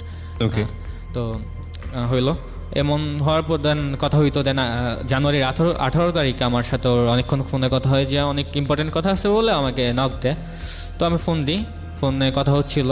তো আমাকে বলে যে আমাদের রিলেশনটা থাকবে, তো আমরা ফোনে কথা বলবো না, মাঝে মাঝে আমাদের কথা হবে, আমার এইচএসসি শেষ হবে তারপরে আমি তোমার সাথে রেগুলার কথা বলতে পারবো। তো মানে আমি বললাম যে ওকে ফাইন, তো ঠিক আছে তুমি যা বলবা তাই হবে। তো এরকম হয়েছে, ফোন কথা বলে ফোন রেখে দিলাম। সেদিন সারা সন্ধ্যা মানে রাত পর্যন্ত আমরা কথা বললাম ফোনে। তো এর পরের দিন একদিন কথা হয় না, 2 দিন কথা। দেন এরপরে ও নিজে আমার নক দেওয়া শুরু করছে যে কথা বলি, আমি পারতেছি না তোমাকে ছাড়া থাকতে। এই অন অ্যান্ড অফ ব্যাপারগুলো আপনাদের মধ্যে কন্টিনিউয়াসলি হতো? রাগারাগি, ফোন অফ, আপনার সাইড থেকে অফ, ওর সাইড থেকে নক দেয়া, এগুলো হয়। এবং প্রেম ভালোবাসার মধ্যে এই জিনিসগুলো আমরা দেখিও। হ্যাঁ, তারপর তো হতে থাকে। দেন আমি জানুয়ারি পার হয়, দেন ফেব্রুয়ারি আসে। ফেব্রুয়ারির 7 তারিখে আমার পলিটিক্যাল এরকম আগে শত্রু ছিল, যে কোনোভাবে আমি মুসলিম ছিলাম, আগেই বলছিলাম আমি। জি। তো কয়েকজনকে মারছিলাম। তো ওরা আমাকে টার্গেট আগে থেকে করে রাখছিল। একদিন ফার্ম গেটে স্কোপ পায় ওরা যে আমাকে মারবে। ওরা আমাকে সত্যি ওই দিন মানে একটা ওদের ম্যাচ ছিল একটা ফার্ম গেটে, ভাড়া থাকতো। তো ওরা ওই ম্যাচে নিয়ে আমাকে মারে ইচ্ছা মতো। দেন সেন্সলেস হয়ে যাই আমি, মানে এত পরিমাণ মারে যে আমি সেন্সলেস হয়ে যাই টোটালি। তো আমি হসপিটালে ছিলাম 7 দিন মোটামুটি। তো ওই মিম জানতো না, ওর সাথে চ্যাট হচ্ছিল, মিম জানতো না যে আমি চ্যাট করা অবস্থায় আমি ওকে বায়ো বলি নাই, মানে ফোনে কথা হচ্ছে, মানে চ্যাট হচ্ছে, তো আমি বায়ো বলি না। এর মধ্যে মাইর খেয়ে আমি অজ্ঞান, তো ফোন টোন তো অবস্থা খারাপ। দেন আমার কাজিনটা ওকে বলে যে রাফি ভাই মাইর খাইছে, সরি আমার নাম বলে ফেলছি, যে এডিট পার্ট, হ্যাঁ। নিজের নামটা বলেন। রাফনান। রাফনান মাইর খাইছে, তো তুমি দেখো কি মানে ও হসপিটালে আছে, আমি জানি না। আমি আমার কাজিনটা এসএসসি দিচ্ছিল, তো ও পরীক্ষা থেকে এসেই বললো। দেন ফেরদৌসি অনেক মানে কান্নাকাটি অবস্থা, মানে ও কাজিনটাকে বারবার ফোন দিচ্ছিল বা নক দিচ্ছিল। তো আমি হসপিটাল থেকে 2 দিন পর ওকে ফোন দিই, আমি ওকে বলি যে আমি আর রিলেশন কন্টিনিউ করি। আমার কেমন যেন মনে হইলো যে ওর সাথে রিলেশন কন্টিনিউ করা উচিত হবে না। তো আমি নিজে থেকে ওকে বলি যে দেখো আমি রিলেশন আর কন্টিনিউ করবো না, আমাকে মাফ করে দাও, এই টাইপের, যে ভালো থাকো তুমি। তো ও বললো যে ও ভাবছিল কী ভেবে বলছিল জানি না, বললো যে তুমি কেন এমন করতেছো আমি বুঝছি, তুমি কেন রিলেশন করতে যাচ্ছ না বুঝছি আমি, তোমার মায়ের কাছে তো কী হয়েছে, মায়ের কোনো আঘাত কোনো ম্যাটার না আমার কাছে, প্লিজ তুমি রিলেশন ব্রেকআপ করে, আমি তোমার সত্যি ভালোবেসে ফেলছি। তো ফেরদৌসি এমন বলার পর আমি ভাবলাম যে ওকে ফাইন, তো রিলেশনটা আবার চলতে লাগলো আগের মতো। তো এবার একটু মানে একটু বেশি ইনভলভ হচ্ছিলাম ওর দিকে, যে আস্তে আস্তে উইক হওয়া শুরু করছে ওর কথার মাধ্যমে, উইক হওয়া শুরু করছি আমি। ফেব্রুয়ারিতে টোটালি আমি মানে ওর প্রতি একদম পুরোপুরি দুর্বল হয়ে যাই।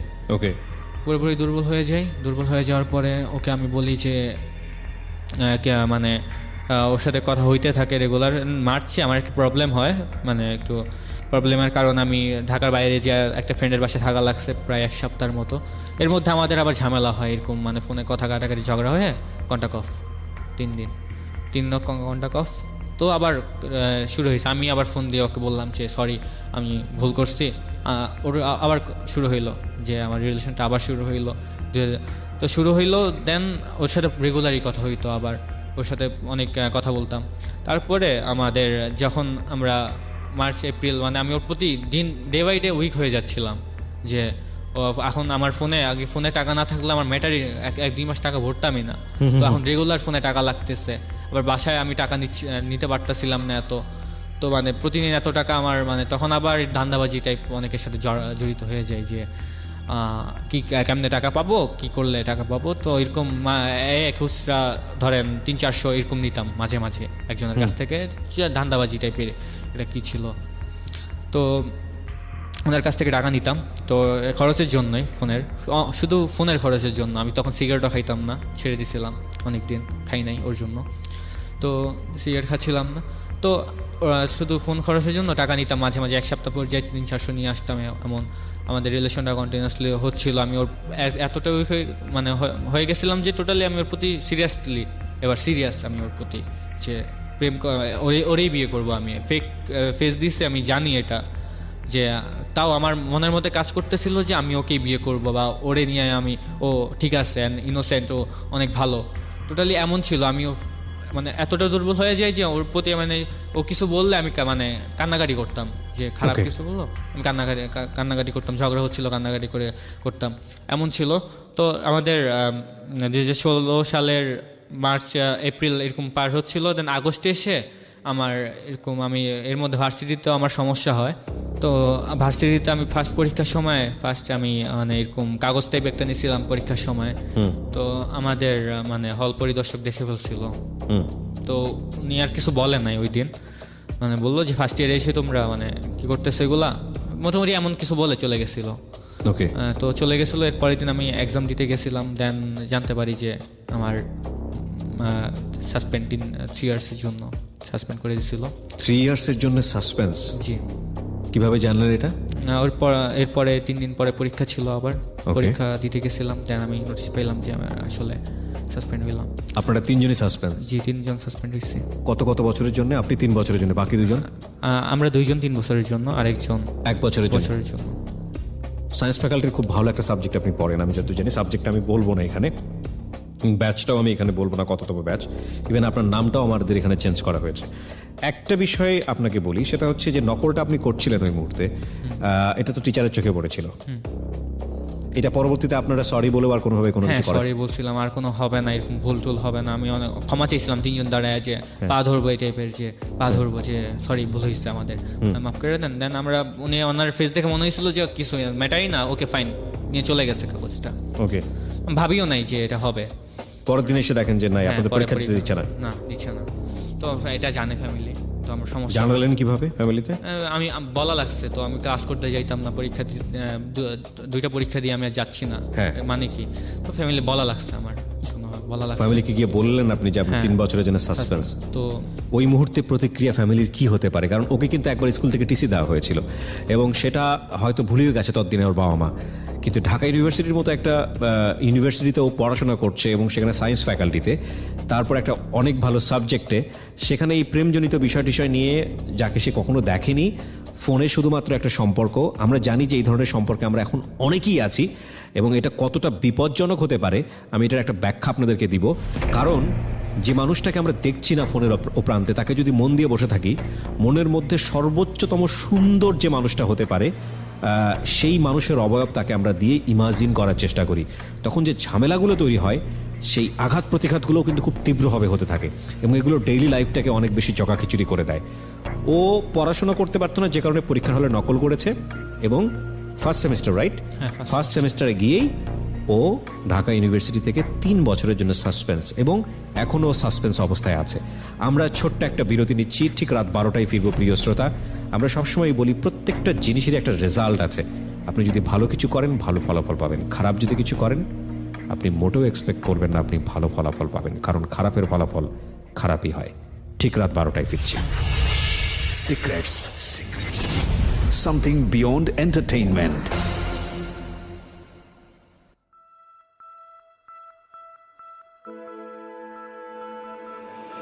Love. Hate.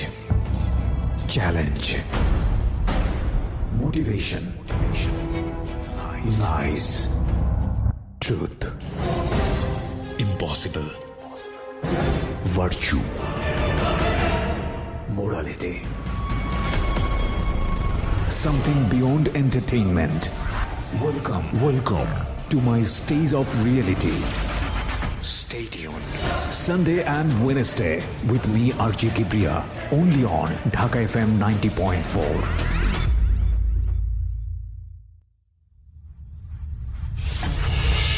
Secrets. Something beyond entertainment. স্বাগত আরো একবার প্রিয় শ্রোতা, শুনছেন secrets on Dhaka FM 90.4 with me RJ Kibria. আমার সঙ্গে রয়েছে রফনান, এবং রফনান তার জীবনের যেই অপ্রিয় সত্য, যে সিক্রেটসগুলো, সেগুলো এখানে রিভিল করছে। আমরা কথা না বাড়িয়ে রফনানের কাছে আবারও ফিরছি। রফনান, আমরা যেখানে ছিলাম যে 3 বছরের জন্য আপনি সাসপেন্স, একটা মানসিক প্রিপারেশনও তো লাগে যে বাসায় বললে আসলে কি হবে, কি ধরনের রিয়াকশন হবে। বললেন আপনি, কি হলো ঘটনাটা একটু শুনি আপনার কাছ থেকে। বাসায় আমি টোটালি ধরেন যে কোনোভাবে ম্যানেজ করি, 1 মাস 2 মাস বলিনি, বাসায় জানতো না কেউ যে কী হয়েছে আসলে, আমি পরীক্ষা দিই নাই। আর তো একদিন হঠাৎ এরকম মানে আমার বড় ভাইয়ের কাছে আমি বলতে হয়, ভাইয়া ক্যাম্পাসে যাই না দেখে আমার জিজ্ঞেস করে যে তুই ক্যাম্পাস যাস না, কাহিনী কি আমার বল খুইলা। তো আমার মানে বলতে হয় বাধ্য হয়ে যে আসলে এই কাহিনী হয়েছে।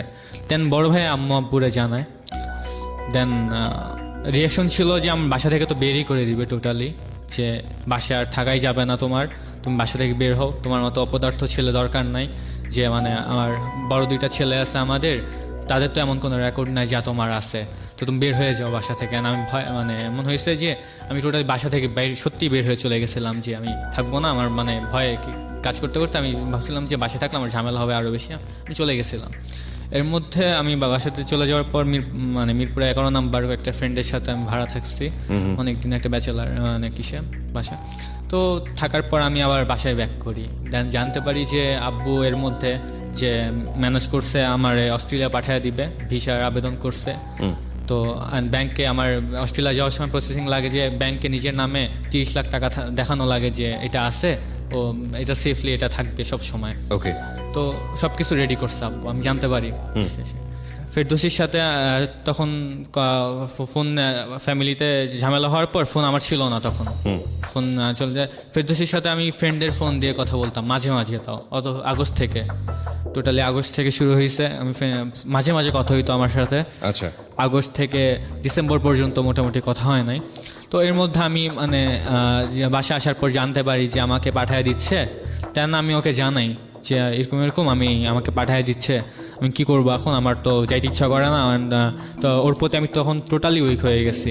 দেন ওর রিয়াকশন ছিল যে ও জানতে চাচ্ছিল যে আমার কি হয়েছে ক্যাম্পাসে, যে আমি ক্যাম্পাস থেকে চলে যাচ্ছি কেন, এত ভালো একটা সাবজেক্টে পড়েও কেন। ওকে আমি কিছু বলিও না যে কি হয়েছে না হয়েছে। তো টোটালি দেন ওকে বলার পর ও ইজিলি মেনে নেয় যে হ্যাঁ যা হওয়ার হবে, বাবা মা যা বলে তাই তুমি করো। মানে ফেস করো তোমার ফাদার মাদারকে। এর মধ্যে দেন আমি যেদিন আমার ফ্যামিলিতে সবাই জানে, সেদিন হয়েছিল যে আমার ফোন তো নিয়ে গেছে। ওই দিন সকাল আবার ফেরদৌসির সাথে একটু ঝামেলা হয় আমার একটা ফেসবুকের পোস্ট নিয়ে। স্ট্যাটাস তখনও জানে না আপনাকে, আপনার ফেস দেখে নাই তখনও। হ্যাঁ, তো ফেসটা দেখা নেই। তো একটা আপনার দেখতে ইচ্ছা হতো না ওকে? হ্যাঁ, ওকে ফেসবুক ছবি দেখছিলাম। ইন দ্য মিন টাইম দেখে ফেলেছেন ওকে আপনি? হ্যাঁ। তখন আপনি নিজের আসল ফেসটা দেখাননি? না। কেন দেখাননি? এতটা ডিপলি চলে গেছিলাম যে আমি এখন জানিলেও টোটালি রিলেশন তো আর থাকতোই না। এই ভয়ে আমি জানাইতে পারতাছিলাম না। আমি প্রতিনিয়ত ওকে জানাইতে যাচ্ছিলাম যে আসলে আমি মিথ্যা বলতেছি, তোমার এই ফেসটা আমার না। মানে আমি জানাইতে যাচ্ছিলাম, আমি পারতাছিলাম না। এমন হচ্ছিল। ওকে দেখার পর আপনার পছন্দ হয়েছে? ওর ইনোসেন্টে মানে ওর এডিকশনে, মানে ওর প্রতি আমার মানে ও যাই হোক আমার ভালো লাগবে। ভালো লাগবে, যাই হোক আমার ভালো এক্স্যাক্টলি এটাই হয় আসলে। হ্যাঁ বলেন তারপর। আসলে সত্যি ইনোসেন্ট ছিল অনেক, ও বুঝতো না আসলে এরকম এত মারপ্যাচ বুঝতো না। হ্যাঁ, এত মারপ্যাচ বুঝতো না আসলে কি হচ্ছে। যে কোনো মেয়ে ধরে ফেলতে পারতো ইজিলি যে আমি মিথ্যা বলতেছি, ও ধরতো না। ওরে আমি বললে এটাই সত্যি, ও মেনে নিত। এই সিম্পলিসিটি গুলো মানুষকে অনেক বেশি অ্যাট্রাক্ট করে সামহাউ। তো আমি সেদিন মানে আমার ফেরদৌসির সাথে একটু ঝামেলা হয়। ঝামেলা হওয়ার পর ও একটা স্ট্যাটাস এমন দিছিলাম, তো একটা মানে মেয়ের কমেন্ট দেখছো, মেয়ের কমেন্ট দেখে ভাবছিল যে মেয়ের সাথে আমার রিলেশন টাইপ আছে। তো আমি ওরে বলি যে আসলে সত্যি আমাদের রিলেশন নাই, মানে ওই মেয়ের সাথে আমার টোটালি কন্ট্যাক্টই হয় নাই, আমার চ্যাটই হয় নাই। তো কেমনে কি হবে, আমি তো জানি না আসলে কি হচ্ছে। তো ও মানে রাগ করে ফোন রেখে দেয়, আর কথা বলবে না আমার সাথে। তো সন্ধ্যা কেটে যায়। ফেরদৌসির নাম্বারটা আমি সেভ করছিলাম একটা ছেলের নামে, জানে কেউ না ধরে ফোনটা। তো আনফর্চুনেটলি আমার আপু ধরে ফেলছিল ফোন, মানে ফোন দিছিল সন্ধ্যার পরে। তো আমার কাজিন যখন ফোনটা ধরে, ওর ফোন দেওয়ার পর আমার নাম্বারে কাজিন ফোন ধরার পর মানে জিজ্ঞেস করে যে হ্যাঁ কে বলছেন এই টাইপের। তো ও উল্টা মানে কোশ্চেন করে যে তুমি কে, রাফনানের ফোন ধরছো তুমি, এত বড় সাহস, এই টাইপের কোনো একটা কিছু বড় আপুরে। ওকে। দেন আপু মানে কিছু বলে না আমাকে আর কিছু বলে না। কয়েকদিন পরে আম্মু মানে আমাকে বলে যে কি একটা মেয়ের সাথে তুই কথা বলিস যে তোর বড় বোনের সাথে রাফ বিহেভ করে, রুড বিহেভ করছে, যে উল্টা পাল্টা প্রশ্ন করছে যে ওকে কেন, মানে এরকম একটা মেয়ের সাথে কেন রিলেশন করলি, এই টাইপের। দেন আমি উল্টা আম্মুরে বললাম যে মানে রাগ দেখাইলাম যে ওকে আমি মানে পছন্দ করি, বুঝাইলাম টোটালি যে ওকে সত্যি আমি পছন্দ করি, ওর নামে খারাপ কথা আমার সহ্য হবে না। ওকে। টোটালি আমি সে আপুটার কাছে জানতে পারি মূল কাহিনী কি হইলো। তার ফোন দিয়েছিলাম, আমি জিজ্ঞেস করি যে কি হয়েছে। তো বলে যে এরকম তুমি একটা মেন নাম্বার কেন ছেলের নাম দিয়ে সেভ করছো, মেন নাম্বার হলে আমি অবশ্যই ধরতাম না। তো ছেলে তোমার ফ্রেন্ড বলতাম যে ও বাসায় নাই, এরকম করে রেখে দিতাম। এখন একটু মেয়ে যে ফোন দিবে আমি এটা ভাবি নাই, তো মেয়ে হলো অবশ্যই আমি ধরতাম না। তো একটু নাম্বারটা নিজে ফেক নামে সেভ না করে তুমি রিয়েল নামে সেভ করতে পারতা। তেমন বুঝাইলো। দেন আমি মাঝে মাঝে ওর সাথে কথা হইতো যে আমি যখন ওর সাথে যেদিন রাতে কথা বলতে পারতাম না, সারাদিন বাইরে হাঁটছি ঘুরছি, আমি অনেক টায়ার্ড, আমার অনেক ঘুম পাচ্ছে, বাসায় গেলাম, ম্যাচে গেলাম, দেন আমি ঘুমাইতে পারতেছি না। ওর সাথে কথা বলা উচিত, মানে আমার কথা একবার বলতে পারলে শান্তিতে আমি একটু ঘুমাইতে পারবো। তো এমন যে আমি ঘুমাইতে পারতাম না। তো ওর সাথে মাঝে মাঝে কথা হওয়ার পর যখন রেগুলার আবার কথা হওয়া শুরু হয়, তখন টোটালি ফোনে অনেক কথা হইতো। আমাদের ফোনে কথা হওয়া শুরু হয়, আমাদের মানে মেসেজ কিনা শুরু করি, ফেসবুকে অত ঢোকা হইতো না তখন। কিন্তু আপনি যে 3 বছরের জন্য সাসপেন্স হলেন, এটা নিয়ে আপনার সেই মুহূর্তে তেমন কোনো প্রতিক্রিয়াই ছিল না। ও মাই গড, 3টা বছর পিছিয়ে যাওয়া। এই 3টা বছর পিছিয়ে যাওয়া কিন্তু বিষয়টা এরকম না। 3টা বছর পিছিয়ে যাওয়া মানে হচ্ছে ফ্রেন্ড সার্কেল আলাদা হয়ে যাওয়া, লাইফে অনেকের কাছ থেকেই অনেকভাবে পিছিয়ে যাওয়া, মানে মাই গুডনেস। ওকে, তারপর? তো আমার মাথা ব্যথা ছিল না, আমার শুধু টার্গেট ছিল যে রিলেশনটা আমি যেমন টিকাবো, রিলেশনটাই আমার কাছে সব কিছু। তো আমি ওর সাথে তো ডিসেম্বর শেষের দিকে আমি 21 তারিখে ফোন কিনি ডিসেম্বরের। তো ওর সাথে কথা বলা শুরু হয় রেগুলারলি। এবার টোটালি আমাদের চ্যাট হইতো প্রতিদিনই। তো ও কি আপনার ব্যাচমেট ছিল?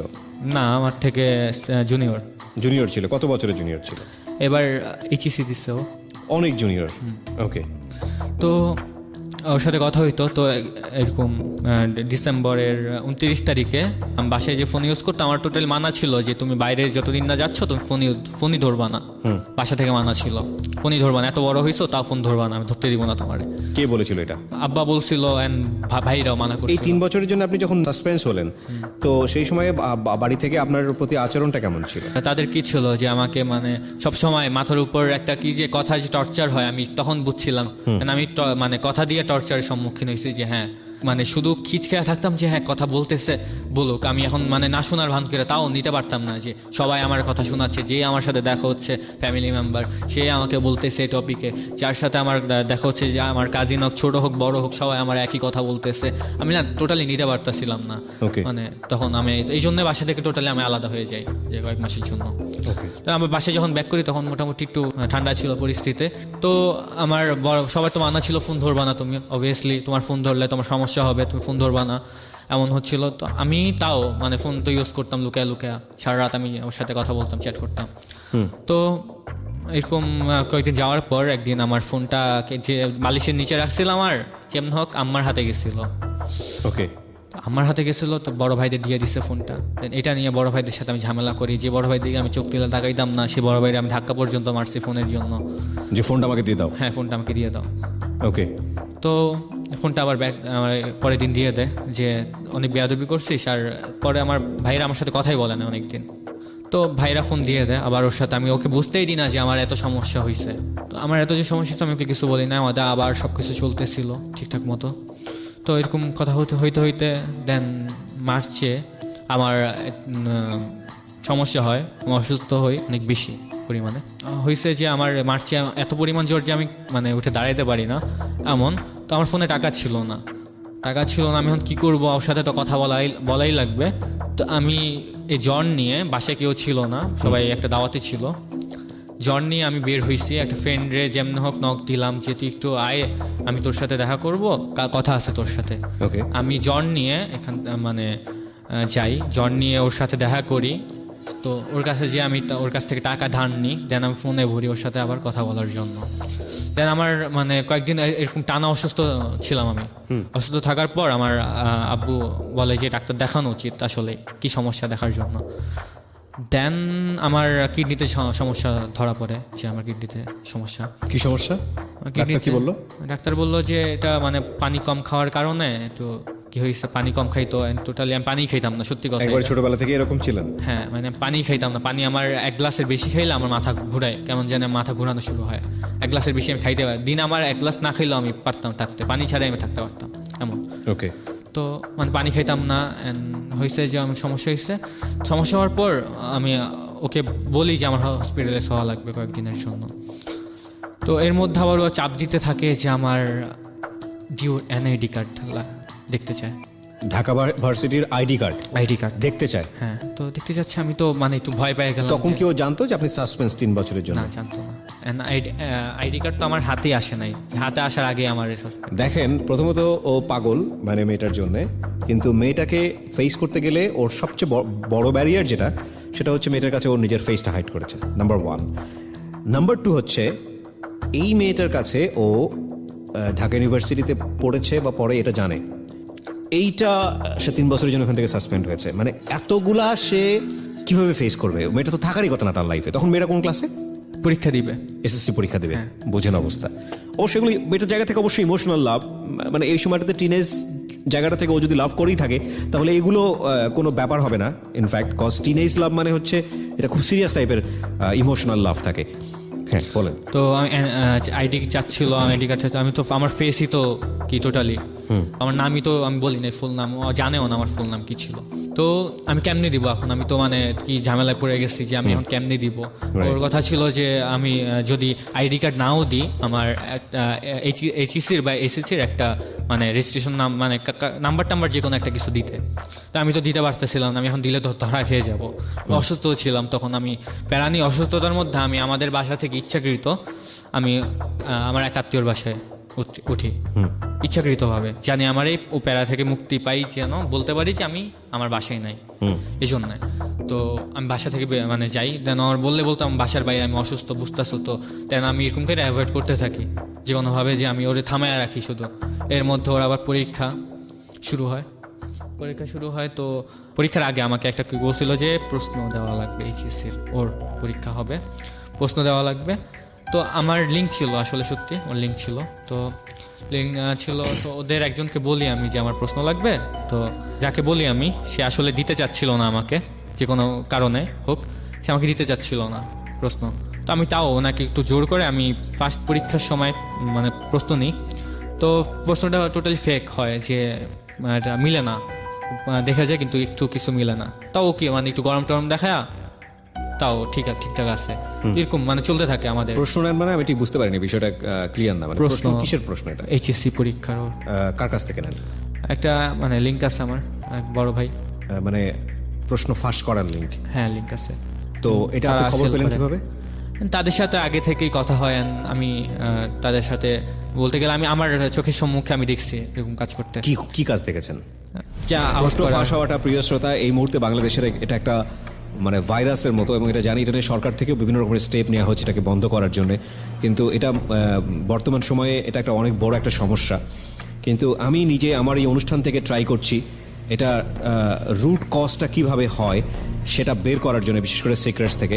আমি ঠিক জানি না যে আজকে ওর কাছ থেকে শুনে কতটুকু আমরা ইনফরমেশনটা জানতে পারবো, কজ এটা আসলে এরকম ভাষায় শোনা যায় যে আমার কাছে অমুক সোর্স ছিল, কেউ একজন এসে বলে আমি কাজটা করতে পারি, লাইক ফেসবুক ভেরিফাইড হওয়ার মতো অবস্থা। বাংলাদেশে এখন একদল গ্রুপ আছে যারা ফেসবুক ভেরিফাইড করে। আমি ঠিক জানি না এটা কিভাবে তারা করে, এবং তাদের সেখানে নাকি ফেসবুকের যোগাযোগ আছে। আপনারা যদি ফেসবুক পেজ থেকে নিজেরা চেষ্টা করেন, দেখবেন ফেসবুক বলবে, ফেসবুক আপনাকে একটা ইনফরমেশন দিয়ে দেবে যে না, আপনি কোনোভাবেই থার্ড পার্টির মাধ্যমে ট্রাই করবেন না। বাট ভেরি ইন্টারেস্টিংলি এই থার্ড পার্টির মাধ্যমে ফেসবুক ভেরিফাইড হচ্ছে। এবং আমি নিজে দেখেছি যে সকালবেলা আমাকে একটা পেজ পাঠিয়েছে যে এই পেজটা আজকে দুপুর 2টার মধ্যে ভেরিফাইড হবে, এবং ঠিক দুপুর 2টার পরে তারা আমাকে দেখাচ্ছে যে হ্যাঁ পেজটা ভেরিফাইড হয়েছে। এবং আমি এরকম ঘটনাও দেখেছি। তো এটা আসলে আমি অফ দ্য রেকর্ডই পুরো মানুষের কাছে, দেশের মানুষের কাছে বলছি এই কারণে যে এটা কিভাবে সম্ভব। কারণ ফেসবুকের মতো একটা ইনস্টিটিউশন যেটা যদি এইরকমভাবেই থার্ড পার্টির মাধ্যমে ভেরিফাইড হয়, তাহলে সেটার তো অবশ্যই একটা লিগ্যাল ফ্রেমওয়ার্ক থাকা উচিত। তো এটা আসলে কিভাবে হয় এটার কোনো এক্স্যাক্ট ইনফরমেশন আমার কাছে নাই, বাট আমি আমার পেজটা ভেরিফাইড করার জন্য অনেকভাবে ট্রাই করেছিলাম এইরকম থার্ড পার্টির মাধ্যমে। তো তারা আসলে ট্রাই করেই যাচ্ছে একের পর এক, কিন্তু ভেরিফাইড হচ্ছে না। এবং ইন্টারেস্টিং ফ্যাক্ট হচ্ছে যে এই গ্রুপটা আমি জানার চেষ্টা করেছি যে আসলে কিভাবে এটা ভেরিফাইড হয়, কেমনে হয়, মানে ইনফরমেশনটা আসলে কি, but they never disclose their secrets.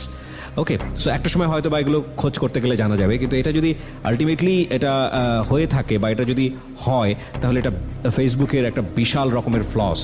Cause এই কাজটা হয় হিউজ অ্যামাউন্ট অফ মানি দিয়ে, প্রচুর টাকা এখানে ইনভেস্ট করেন অনেকেই। যাই হোক, আমি এখানে যে বিষয়টা নিয়ে কথা বলতে চাচ্ছিলাম সেটা হচ্ছে যে উনি আমাকে বলতে চাচ্ছে যে না, ওনার একটা লিঙ্ক আছে যেটার মাধ্যমে উনি প্রশ্ন আনতে পারতেন। এই লিঙ্কটা নিয়ে আমরা কথা শুনবো যে how it happen after 2 minutes.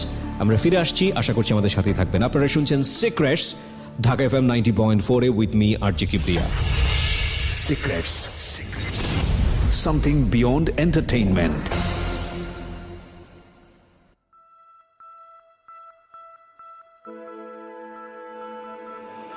Love. Hate.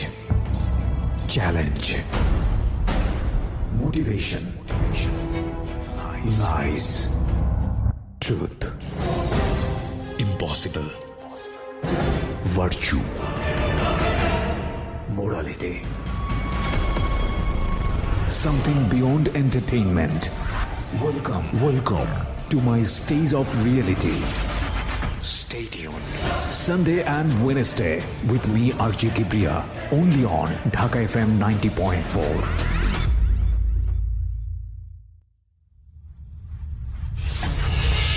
Secrets. Something beyond entertainment. স্বাগত আরো একবার, শুনছেন সিক্রেটস অন ঢাকা FM 90.4-এ। আমি আরজি কিবরিয়া রয়েছি এবং আমার সঙ্গে এখানে কনফেস করবার জন্য রয়েছে রফনান। আমি কথা না বাড়িয়ে রফনানের কাছে আবারও ফিরতে চাই। সো রফনান, আমি যেখানটায় ছিলাম যে কোশ্চেন আপনি সামহাও বের করে নিয়ে আসতেন, বা আপনাদের মধ্যে এরকম একটা লিঙ্ক ছিল যে আপনারা কোশ্চেন লিক আউট করতে পারতেন। মানে কিভাবে এটা করতেন বা কি ঘটেছে আসলে আমাকে সেটা বলেন। যারা কোশ্চেন লিক করতো বেসিক্যালি তারা অনেক পলিটিক্যাল পাওয়ার লাগে, হয়তো সুরকেরা, পুলিশেরাও কি লাগে, সব ধরনের ওদের এক এক জায়গায় এক একজন সেট আপ থাকা লাগে যে এভাবে প্রশ্নটা আসবে। সবাই জড়িত সেটা আপনি থাকে। শুনেছেন কিন্তু আপনি কখনো ইনভলভ ছিলেন Involved ছিলাম না, আচ্ছা না, totally। কিন্তু আমার যেটা জানার দরকার সেটা হচ্ছে যে আপনি কি করতেন, আপনি জানতেন যে এই গ্রুপের কাছ থেকে ইনফরমেশন পাওয়া যায়, হ্যাঁ। সেরকম একটা গ্রুপের সঙ্গে আপনি যুক্ত ছিলেন। তো ছিলাম যে আমি জানতাম যে ওরা করে। কতবার আপনি কি ধরনের এই কোশ্চেনগুলো নিয়েছেন আউট করে বা আমার সামনে হয়েছিল 2015 সালে পাবলিক ভার্সিটিগুলার অ্যাডমিশনের সময় হয়েছিল আমার চোখের দেখাই। তারপরে এরকম 16 সালেও দেখছি। আপনি এগুলো পেতেন পরীক্ষার আগে আমি পেয়ে নিতাম যেতেন? না আসলে, বেসিক্যালি আমি মানে আমার ভাইয়া ছিল, আমার ভাইয়া এসে আমার পরীক্ষার আগের দিন গাইড দিত, আমার সব দেখাইতো, আমি নিতে পারতাম না। আমি চাইতাম যে আমি নিই, যে আমি মানে এটা যে এত প্যারাও নেওয়া লাগতো না, পড়াই লাগতো না, আমি চাইলে কোচিংও করতাম না, মানে কোচিং না করে আমি ঢুকতে পারতাম ইজিলি।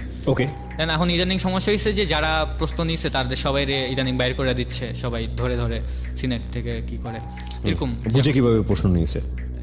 এরকম একজনকে ধরলে তো জানা যায় যে কে কে, অবভিয়াসলি ক্যাম্পাসের অনেকে জড়িত থাকে। আচ্ছা ওকে, আমি এই জায়গাটায় নাই বা গেলাম। আমি যেটা আপনার ক্ষেত্রে ঘটেছে, আপনি বোধহয় কারো একজনের জন্য বা ফেরদৌসির জন্য কোনো একটা কোশ্চেন ট্রাই করছিলেন, হ্যাঁ বলুন তারপর। তো আমি মানে যার কাছে চাই সে আমাকে দিতে চাচ্ছিল না, তো তাও আমি অনেক ফোর্স করি। অ্যান্ড এখানে একটা পয়েন্ট যে যার কাছে চাইছি আমি তার ছবি দিছি, জানতো যে এই রাফনান, আচ্ছা, এই রাফনান জানতো, তো তাকে বলি, আমি তাকে বলার পর সে বলে যে কার জন্য, আমি সব জিজ্ঞেস করে ও যার ছবি দিয়েছেন সেই আসলে কোশ্চেন আউটের সঙ্গে জড়িত ছিল। হ্যাঁ। আচ্ছা, তো তার ছবি যখন ইউজ করছেন সে কি জানতো এটা? সে জানতো না। সে জানতো না। ওকে, তো সে জিজ্ঞেস করে কার জন্য, আমি বলি আমার গার্লফ্রেন্ডের জন্য, এরকম টোটালি সব কিছু দিই।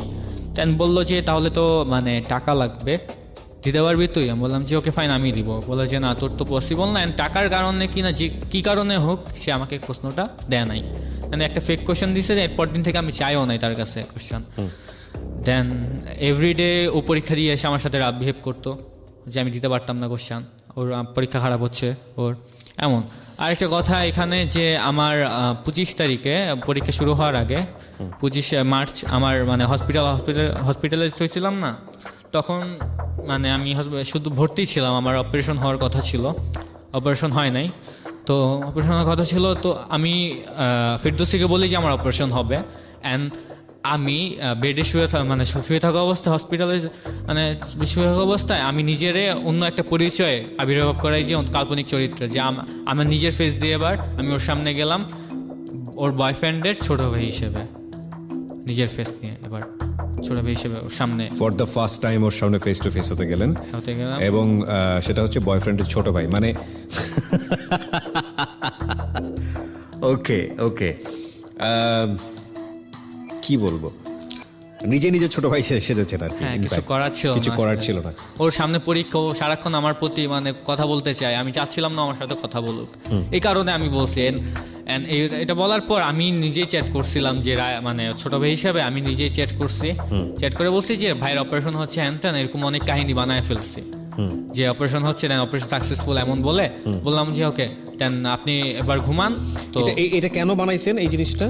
তো ওর পরীক্ষা মানে শুরুর পরেও পরীক্ষা দিয়ে এসে রাফ বিহেভ করতো, দেন আমার সবকিছু ঠিকঠাক। রাফ বিহেভ করতে বলতে? রাফ বিহেভ করতো যে প্রশ্ন দিতে পারতাম না, তোমার জন্য আমার এই অবস্থা, তুমি এমন করো, তুমি চাইলে দিতে পারো, তুমি দিচ্ছ না, অনেক কথা। দেন পরীক্ষা শেষ হয়, ওর পরীক্ষা শেষ হওয়ার পর ঢাকায় আসে, ঢাকার বাইরে ছিল, ঢাকায় আসে কোচিং করার জন্য মেডিকেল অ্যাডমিশনের। জি, আব্বা মোর দিয়ে যায় ঢাকায়, দেন হোস্টেল ম্যানেজ হয়। এর মধ্যে একটা কথা যে ও যখন মেডিকেল অ্যাডমিশনের জন্য একটা কোচিংয়ে ভর্তি হওয়ার জন্য যখন ঢাকায় আসে, জি, ডিসেম্বর মাসে ওর সাথে কন্ট্যাক্ট শুরু হয়, জানুয়ারি মাসে ও ঢাকায় আসে, তখন আমি ওকে ফেস টু ফেস দেখি সামনে। ওকে, দেন যখন ও ঢাকায় আসে তারপরে ও মানে থাকা শুরু করে, ওর মানে কোচিং শুরু করে ও, তারপরে ওর সাথে মানে তখনও আমার কথা হইতো ফেসবুকে না, ফেসবুক টোটালি আমরা তখন অফ করে দিছিলাম। আমাদের একটা কন্ডিশন ছিল যে আমি এতটা ইনভলভ হয়েছি যে আমার ফিউচার প্ল্যানিং শুরু করছি যে কি হবে, ফিউচার প্ল্যান, মানে আপনার ম্যারেজ আমরা কি করব না করব। ওকে ওকে, মানে বিয়ের ব্যাপারে অনেক কিছু, মানে এত তাড়াতাড়ি ইনভলভ হয়ে গেছি। Okay. ওর মায়ের সাথে আমার কথা বলাইছে, ওকে, মায়ের সঙ্গে কথা বলেছেন? মায়ের সাথে কথা বলাইছে। ও যখন মানে শুরু আমাদের হচ্ছিল, তা ও ঢাকায় আসে, তারপরে ও রোজার ঈদে বাড়িতে যাবে একা, যেহেতু গাবতলীর পাশে আমি থাকি, তো ওর বাড়ি টিকিটের জন্য আমি অবভিয়াসলি ওর টিকিট কাটবো। দেন আমি ছোট ভাই হিসেবেই ওর ছোট ভাই হিসেবে বুঝাইছি যে রাফনান অসুস্থ, ছোট ভাই টিকিট কেটে, আমি নিজেই অসুস্থ আসলে, যে আমি জ্বরের জন্য উঠতে পারি না, ওর জন্য টিকিট কাটি। ও আমার মানে ওর জন্য টিকিট কাটি, আমার জ্বর অবস্থায় আমি শুয়ে আসছি। একদিন মানে এমন হয়েছে যে এদিন রাতেও আমার নক দিয়ে বলে যে টিকিট সেল হওয়া শুরু করছে, আমি জানি না খোঁজ খবর, আমি সন্ধ্যায় খোঁজ নিয়ে আসছি, ওরা সেল করতেছে না, কালকে থেকে শুরু হবে। আমার রাত 10টার সময় বলছে যে সেল হচ্ছে, তো আমি রাত 10টার সময় মানে জ্বর নিয়ে আবার গাবতলী গেছি। আচ্ছা, গাবতলী গিয়ে আমি খোঁজ খবর নিচ্ছে, দেন দেখি সত্যিই না, সেল হচ্ছে না, কালকে থেকে হবে। এমন অবস্থা যে আমি জ্বর নিয়ে দৌড়াদৌড়ি করছি, টিকিট কাটছি, টিকিট ওরে দিয়ে আসছি। তারপরেও যেদিন যাবে আমার জ্বর ছিল সেদিনও, যে উঠতে পারতাছিলাম না, বিছনা থেকে উঠতে পারতাছিলাম না। আমার আম্মা কোনো কাজের অর্ডার দিল যে আমি উঠা ভাতটাও খাইতাম না, যে আমি নিজে উঠা ভাতটাও খাইতাম না খাওয়াই দেওয়া ছাড়া, কোনোরকম উঠা নিজের হাতে ভাতটাও খাইতাম না। ওই অবস্থায় আমি 104 ডিগ্রি জ্বর নিয়ে সকালে মানে মাপছিলাম, দেন ফার্মগেট যাই জ্বর নিয়ে, ওর ব্যাগ নিয়ে ব্যাগ ক্যারি করে আমি ওকে গাবতলী দিয়ে আমি এক মুহূর্তের জন্য বুঝতে দিই না যে আমার এত পরিমাণ জ্বর, অ্যান্ড আমি মানে দাঁড়াইতে পারতাছিলাম না। ওর ব্যাগটা অত ওজন ছিল না, কিন্তু আমি ব্যাগটা নিয়ে আমি হাঁটতে পারতাছিলাম না। ওকে, মানে ও জ্বর নিয়ে আমার টোটালি একটা কথা সবসময় মাথায় থাকতো যে ভাইয়া মানে ফেক হইলো, আমি ওর সেফটিটা আমি সবচেয়ে আগে দেখতাম, যে ও সেফ জানি থাকে, ঢাকায় আসছে ও সেফ জানি থাকে, ওর জানে কোনো ছেলে ওকে টিস না করে, কোনো ছেলে জানি ওর দিকে না তাকায়। ওকে, তো এমন ছিল ভাইয়া। ব্যাক করার দিনও আমি আবার চাই। তো ওই দিনও মানে ওই দিন অসুস্থ ছিলাম না, আমি ঠিক ছিলাম। ওই দিন আমি একদম মানে ফ্রেশভাবে যাই, ওরে দিয়ে আসি ভালো। কেন ও না মানে আমার সহ্য করতে পারতো না, মেবি কি কারণে আমি জানি না, যে ছোট ভাই যাইতেছে, বয়ফ্রেন্ড ছোট ভাইরে কেন পাঠাবে, ও এটা নিতে পারতো না। ও সামহাও বলতো যে কেন আমার সামনে আসে না, কেন ছোট ভাই বারবার ছোট ভাই পাঠায়? পাঠায়, ও সহ্য হইতো না ওর। দেন ও গাবতলীতে আমি আপনাকে সহ্য করতে পারতো না। সহ্য করতে পারতো না। চিন্তা করে দেখুন, এটা ওর জন্য আরেকটা, এটাই হয় যে একটা মিথ্যাকে গোপন করতে গেলে আরো 100টা মিথ্যা বানাতে হয় এবং সেটা ভয়াবহ আকার ধারণ করে। হ্যাঁ, তো বাসে আমরা উঠছি, আমরা ফার্মগেট যাচ্ছি গাবতলী থেকে ওকে নিয়ে। ঈদের ছুটির পরে ব্যাক করছে। তো ব্যাক করার পর আমি মানে এরকম দেখাচ্ছি যে ওই পাশে আমার মানে ভাইদের জমি আছে, আমাদের জমি, দেন মানে ভাইদের জমি আছে এই টাইপের বলে, ওই পাশে আছে। দেন ওর একটু ঝাড়ি মেরে বলছিল যে ভাইদের জমি আছে, তো এটা আমারে দেখানোর কি আছে, ওর জমি দিয়ে আমি কি করবো, মানে এটা বলে চলে গেছে। দেন ওই দিন খুব বেশি মানে আমার সাথে একটু মানে টোটালি রাফ বিহেভ টাইপ করছিল, যে একটু রাফ বিহেভ করছিল, আমি কেন যাচ্ছি, বয়ফ্রেন্ড কেন আসতেছে না এমন। তো আমি ওকে দিয়ে আবার আসি, ও দেখা করার জন্য চাপ দিতেই থাকে, আমি কোনো রকমভাবে অ্যাভয়েড করতে থাকি।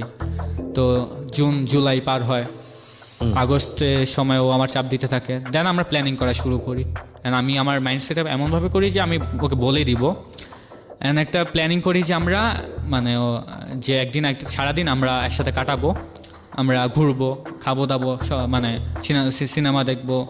তো টোটালি এমন ছিল, কোন সিনেমা দেখবো এটাও কি হোমকামিং রিলিজ হয়েছিল। এই জিনিসগুলো আপনি প্ল্যান করছেন, আপনি তো জানেন যত সামনে আপনি যাবেন না। মানে আমি প্ল্যান ছিল যে যেদিন যাবো সেদিন আমি সব বলে দিব। ওকে, তো আমি সব কিছু মানে মাইন্ড সেট আপ করি, যে আমার টাকাও ম্যানেজ করি, 30,000 টাকা যেমন হোক ম্যানেজ করে আমি রেডি হই যে ওর সাথে দেখা করবো। আমি এত টাকা কেন? টোটালি কেনাকাটা করবো, আমি প্ল্যান তো এমনই, ঘোরাঘুরি খাওয়ার দাওয়ার সব মিলায়া। তো এমন দেন আমার প্ল্যান ছিল, বলছিলাম যে আমার গাড়ি নিব, আমি বাসা থেকে গাড়ি নিব, আমি ড্রাইভ করতে পারি, তো গাড়ি নিব। ওকে, তো এমন প্ল্যান ছিল। দেন আমি মানে সত্যি গাড়ি মানে বাবা বাসায় ছিল না, বাবা মা বাইরে ছিল, দেশের বাইরে, বাবা মা দেশের বাইরে ছিল। তো এই জন্য আমি গাড়িটা ইজিলি নিতে পারতাম, ড্রাইভারে টাকা টোকা দিয়ে বলতাম মামা তুমি থাকো আমি নিয়ে যাচ্ছি, এমন যে আমি নিয়ে গাড়ি নিজে ড্রাইভ করবেন। হ্যাঁ, নিজে ড্রাইভ করবো। সেপ্টেম্বর 20 তারিখ আমাদের ফিক্সড ডেট ছিল যে ওই দিন আমরা ঘুরবো। তো আমি মানে 20 তারিখে আসতেছে আমি না পারতাছিলাম না যে কেমনে ওরে বলি, যে কেমনে বলবো, কেমনে হইলে ভালো। তখনও জানে আপনি ঢাকা ইউনিভার্সিটিতে পড়ছেন, আপনি সাসপেন্ড না? হ্যাঁ, সাসপেন্ড জানে, তখন জানে, তখন জানে অলরেডি। বলার পর রিঅ্যাকশন কি ছিল? রিঅ্যাকশন ছিল যে বাইরে যেহেতু পাঠাচ্ছে তোমায়, বাইরে চলে যাও, মানে জোর করছিল ফ্যামিলি থেকে। আপনি যেতে চাচ্ছিলেন না ওর জন্যই? ওর জন্যই। দেখুন, এগুলো পয়েন্ট করবেন প্রিয় শ্রোতা প্লিজ, কারণ এগুলোর রেজাল্ট আসলে ভালো কিছু না, এটা আমি গেস করছি, সামনে গেলেই বুঝতে পারবেন। হ্যাঁ, তারপর আমি যাচ্ছিলাম না ওর কারণে, যে ও গেলে বলছিলামই তো ওর সাথে আমি কন্ট্যাক্ট করতে পারতাম না। দেন হইলো, দেন ওরা 20 তারিখ ফিক্স হইলো। তাও কোনো রকম ভাবে আমি বলছি যে আমি অসুস্থ, আবার অসুস্থতা টাইনে আনছি। দেন অসুস্থ টেনে এনে আমি দেখা করা হয় না আর। দেন আমি আবার প্ল্যানিং করি যে এবার আমরা যাওয়ার আগে অবশ্যই দেখা করব আমরা, অক্টোবরের পরীক্ষা, মেডিকেল অ্যাডমিশন। সেপ্টেম্বর এরকম 20 তারিখে যাওয়ার কথা ছিল। আনফর্চুনেটলি 27 তারিখের দিকে দুর্ভাগ্যবশত কি বলবো কিনা জানি না, 27 তারিখে একদিন হঠাৎ চ্যাট হচ্ছে, রাতে কথা হচ্ছে, কথার মধ্যে ও বলে ফেলছিল যে আচ্ছা তুমি তো মেয়ে, বাসা থেকে বের হও না। তো এমন এটা না হঠাৎ করে আমার কেন জানি লেগে গেছিল যে আমি ওর জন্য ওর সামনে যে আসলে ও কিছু বুঝতে পারে না। মানে বিষয়টা এরকম হয়েছে যে যেহেতু আপনি ছোট ভাইকে বারবার পাঠান, সে কারণে ওই কথাটা বলেছে। হ্যাঁ, সেফটিটা আমি আগে দেখতাম যে ওর, আমি চিনে না তো কি হয়েছে, মানে আমার দেখা না তো আমার রিলেশন থাকবে কি থাকবে না, আমি এইসব ব্যাপারে কোনো আইডিয়া ছিল না আমার, কিন্তু আমি ওর সেফটিটা আগে দেখতাম যে ও সেফ থাকুক ঢাকায়। তো এই জন্য আমি ওর মানে কোচিং করতো, আমি ওরে আবার দেখতাম হোস্টেল ঢুকছে, দেন আমি বাসায় আসতাম, এমন ছিল যে আমি ওর সেফটিটা আগে দেখতাম। ওকে, যেদিন বলছিল যে আমি মেয়ে, মানে এরকম বলার পর আমি লাগছিল গায়ে যে আমি ওর জন্য এত কিছু করি, ও তো জানে না, বলে ফেলি আজকে টুক করে। তা আমি সত্যি ওই দিন বলে দিই যে আচ্ছা তুমি যারে এই নামে জানো সে তো আসলে রাফ না, আমি তো সেই, আমি বলে দেন আপনি? হ্যাঁ, বলে ফেলি। ওকে, দেন ওর রিয়াকশন ছিল মেসেজ না দিয়ে ডাইরেক্ট ফোন দেয় আমারে যে কি হইলো যে আমার সাথে এত বড় গেম খেললা তুমি, এমন যে ও কান্নাকাটি অবস্থা যে আমার সাথে এত বড় গেম খেললা তুমি, যে আমি তোমার এত মানে ভালোবাসি, তাও কেন করলা এমন। জানার পর ও তখন মানে রিয়াকশন ফোন দিয়ে বলে যে কি মানে সব কাহিনী আমি জানতে চাই। আমি বলি যে ওকে ফাইন, আমি তোমাকে কালকে বলবো কাহিনী, কালকে দেখা করি, কালকে বলবো। তো দেখা করার জন্য মানে কি হয়, তো আমরা আমি এর পরের দিন যাই ওর কাছে, পরের দিন যাই, দেন ওর সাথে কথা বলি। দেন ওর কি রিয়েকশন ছিল যে ও মানে কান্না করতেছিল যে আমি ওরে ধোকা দিচ্ছি, কি আমিও মানে নিজে দাঁড়াই মানে খারাপ লাগতেছিল সব, মানে ওকে আমি ভালোবাসি, টোটালি আমি ওকে মিথ্যা বলছি সব মিলেন, আমিও মানে একটু কি ছিল ডিপ্রেস ছিলাম যে আমি দাঁড়ায় আছি, কোনো কথা বলতেছিলাম না, ও প্রশ্ন করতেছে আমি চুপ করে ছিলাম।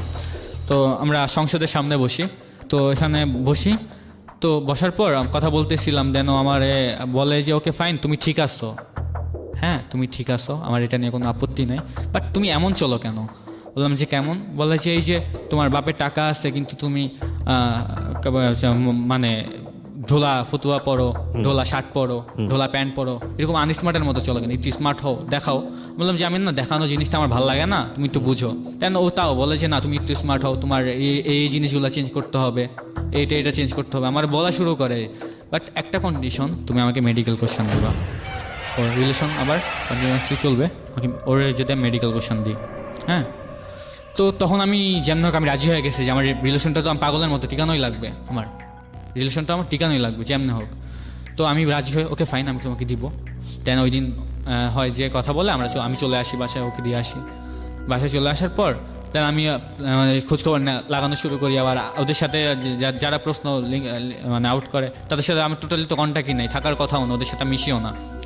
তো ওদের সাথে আবার কন্ট্যাক্ট করা শুরু করি আমি, কন্ট্যাক্ট করতে করতে দেন ওর ফ্যামিলিরে জানায়, ওর আব্বু আম্মুরেও জানায় যে আমি নাকি ওর প্রশ্ন দিব। ওর বলার আগেই যে আমি সিওরিটি দিচ্ছি না, এর আগেও মানে ফ্যামিলির জানায় ফেলছে। দেন ও মানে জানানো শুরু করছে যে মানে কোশ্চেন দিব। দেন টাকা নিয়ে কথা হচ্ছে যে কত লাখ টাকায় মানে প্রশ্ন পাওয়া যাবে। দেন আমি কথা বলে জানতে পারি কত লাখ টাকা মানে মেডিকেলের প্রশ্ন আউট করবেন আপনি বা কোনো মাধ্যমে নিয়ে এসে দিবেন, সেটার জন্য আপনার সাথে টাকার কন্ট্যাক্ট হচ্ছে। এটা আপনি আসলে ওকে খেলার ছলে বলেছিলেন নাকি সিরিয়াসলি বলেছিলেন? সিরিয়াসলি আমার এখন টার্গেট, আমার পাগলের মতো টার্গেট ছিল যে আমি ওকে মানে যেমন হোক কি করবো, মানে আমার রিলেশনটা টিকে রাখার জন্য যেভাবেই হোক না কেন আমি ওকে কনভিন্স করব। হ্যাঁ, প্রশ্ন যেভাবে হোক নিবই, আচ্ছা এমন ছিল। তো আমি তখন ওরে বলি যে মানে মেয়েটা কি বলে সেই মুহূর্তে? সেই মুহূর্তে মেয়েটার কথা ছিল প্রশ্ন দিতে হবে আমার, বাকি কি করছো না করছো জীবনে এগুলো মাথায় নাই আমার, আমাকে মেডিকেলের প্রশ্ন দাও। হ্যাঁ, আমার মেডিকেলের প্রশ্ন দাও, না রিলেশনটা ঠিক মতো চলবে তাহলে। দেখুন, মেয়েটা ওকে কন্ডিশন দিয়েছে যে রিলেশনটা যদি ঠিক রাখতে চাও তাহলে মেডিকেলের প্রশ্ন এনে দিতে হবে। ওকে, তারপর চেষ্টা করতে থাকি আমি, টাকা নিয়ে কথা হয়, কত লাখ টাকা। বেসিক্যালি এত কম টাকায় মানে ওর কথা ছিল যে 3-4 লাখ টাকার মধ্যে মেডিকেল কোশ্চেন ম্যানেজ করতে। অ্যান্ড বেসিক্যালি এটা মানে বলা ঠিক হবে কিনা জানি না, তো মেডিকেল কোশ্চেন এত ইজিলি মানে এত কম টাকায় কালেক্ট করা যায় না, এটা অনেক টাকা লাগে। তো আমি মানে সবার সাথে কথা বলি যারা কি করে, তা বলি যে কেমনে আমি করব, মানে আমার পাগলের মতো আমি মানে এদিক সেদিক ঘোরাঘুরি করা শুরু করি। এর মধ্যে ওর আব্বু আমার সাথে কথা হয়। তো আব্বু আমার সাথে কথা হওয়ার ফলে আমার তখন তো আরও বেশি সিরিয়াসনেস চলে আসছে যে আমি জানা গেছে আমি যদি ওরে না দিতে পারি তো আমি নিজেও লজ্জায় ওরে মুখ দেখাইতে পারবো না, বা এটাই হয়ে গেছিলো। আমার নিজের মধ্যে অপরাধবোধ কাজ করতেছিল যে আমি ওকে মিথ্যা বলছিলাম এতদিন। তো তো যেদিন স্বীকার করি ওই দিনের পর থেকে একটু হালকা মানে ওইটা অফ হয়ে যায়, যে আগে রিলেশন টাইপ যেমন কথা ছিল তেমন কথা, ভালোবাসার কথাটা এসব মানে প্রেম টাইপের ছিল না। শুধু প্রশ্ন জিজ্ঞেস করা যে কেমন আছো, কি করো, খাইছো টাইছো, এই টাইপের, যে কেন করছো এমন আমার সাথে, এমন ছিল কাহিনীটা। তো চেষ্টা করতে থাকি। ওর আব্বুর কথা হইলো যে 3 লাখ টাকার মধ্যে প্রশ্ন ম্যানেজ করতে হবে।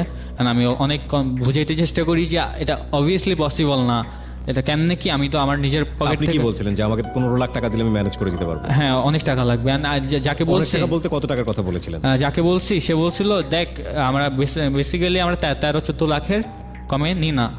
তো যদি তুই আমার মানে আমাদের সাথে মানে আমার চিনোস, আমার পরিচিত, 8 লাখের মধ্যে যদি 8 লাখ দিতে পারো তো আমি দিব। 8 লাখ টাকাটার কন্ডিশনটা কি থাকে, মানে কোশ্চেনটা আগে নিয়ে নাকি কন্ডিশন? তাহলে অফ হাফ আগে দিবে, হাফ আগে দিবে, তারপর টাকা, তারপর কোশ্চেন ম্যাচ করলো না, তারপরে কি হয়? এটা ব্যাক করবে। এটা কিভাবে ব্যাক করবে? অথেন্টিসিটি কি? কারণ এটা নিয়ে যদি যে রিস্ক নিবে, রিস্ক তো এখানে আমি নিছি। মানে মধ্যস্থতাকারী কেউ একজন হ্যাঁ থাকে। থাকে। Very dangerous of course. মানে একজন ডাক্তার হতে গিয়ে যদি এরকম কোশ্চেন আউট করে সেই ডাক্তার যদি ঢোকে, সেই ডাক্তারের রোগীর কি অবস্থা হতে পারে একটু চিন্তা করে দেখুন। গল্পটা কিন্তু ওর, কিন্তু এটা হচ্ছে প্রেক্ষাপট আমাদের। আমরা অবশ্যই চাই না, আমাদের সরকারের প্রতি আমাদের প্রচুর আস্থা, কারণ এই সরকারের সাফল্য অনেক, এবং সেই জায়গাটি থেকে আমরা আস্থা রাখতে চাই যে এই যে ব্যাপারগুলো মানে ঘটে যাচ্ছে প্রশ্নপত্র আউট করা নিয়ে, এটাকে একদম শেকড় থেকে বের করে নিয়ে আসুক, যাতে একটা ক্লাসের মানে ছোট থেকে শুরু করে একদম বিশ্ববিদ্যালয় পর্যন্ত একটা ক্লাসের পরীক্ষার কোশ্চেন কখনো যাতে আউট না হয়। কি ঘটেছে আমরা শেষ পর্যায়ে আপনাদেরকে জানাবো। ছোট্ট আরেকটা বিরতি নেব প্রিয় শ্রোতা, মাত্র 2 মিনিটের বিরতি। আপনারা শুনছেন সিক্রেটস অন ঢাকা FM 90.4-এ। আজকের এই এপিসোডটি আপনি ইউটিউব থেকে দেখতে পাবেন, ডাউনলোড করতে পারবেন। আমাদের ইউটিউবের ঠিকানা www.youtube.com/DFM904। আমি আবারও বলছি youtube.com/DFM904। প্লিজ সাবস্ক্রাইব করতে ভুলবেন না।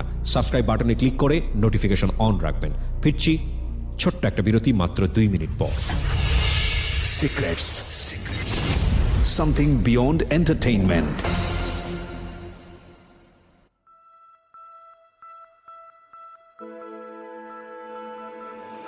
Love. Hate. Challenge. Motivation. Lies. Truth. Impossible. Virtue. Morality. Something beyond entertainment. Welcome to my stage of reality. Stay tuned. Sunday and Wednesday with me RJ Kibriya, only on Dhaka FM 90.4.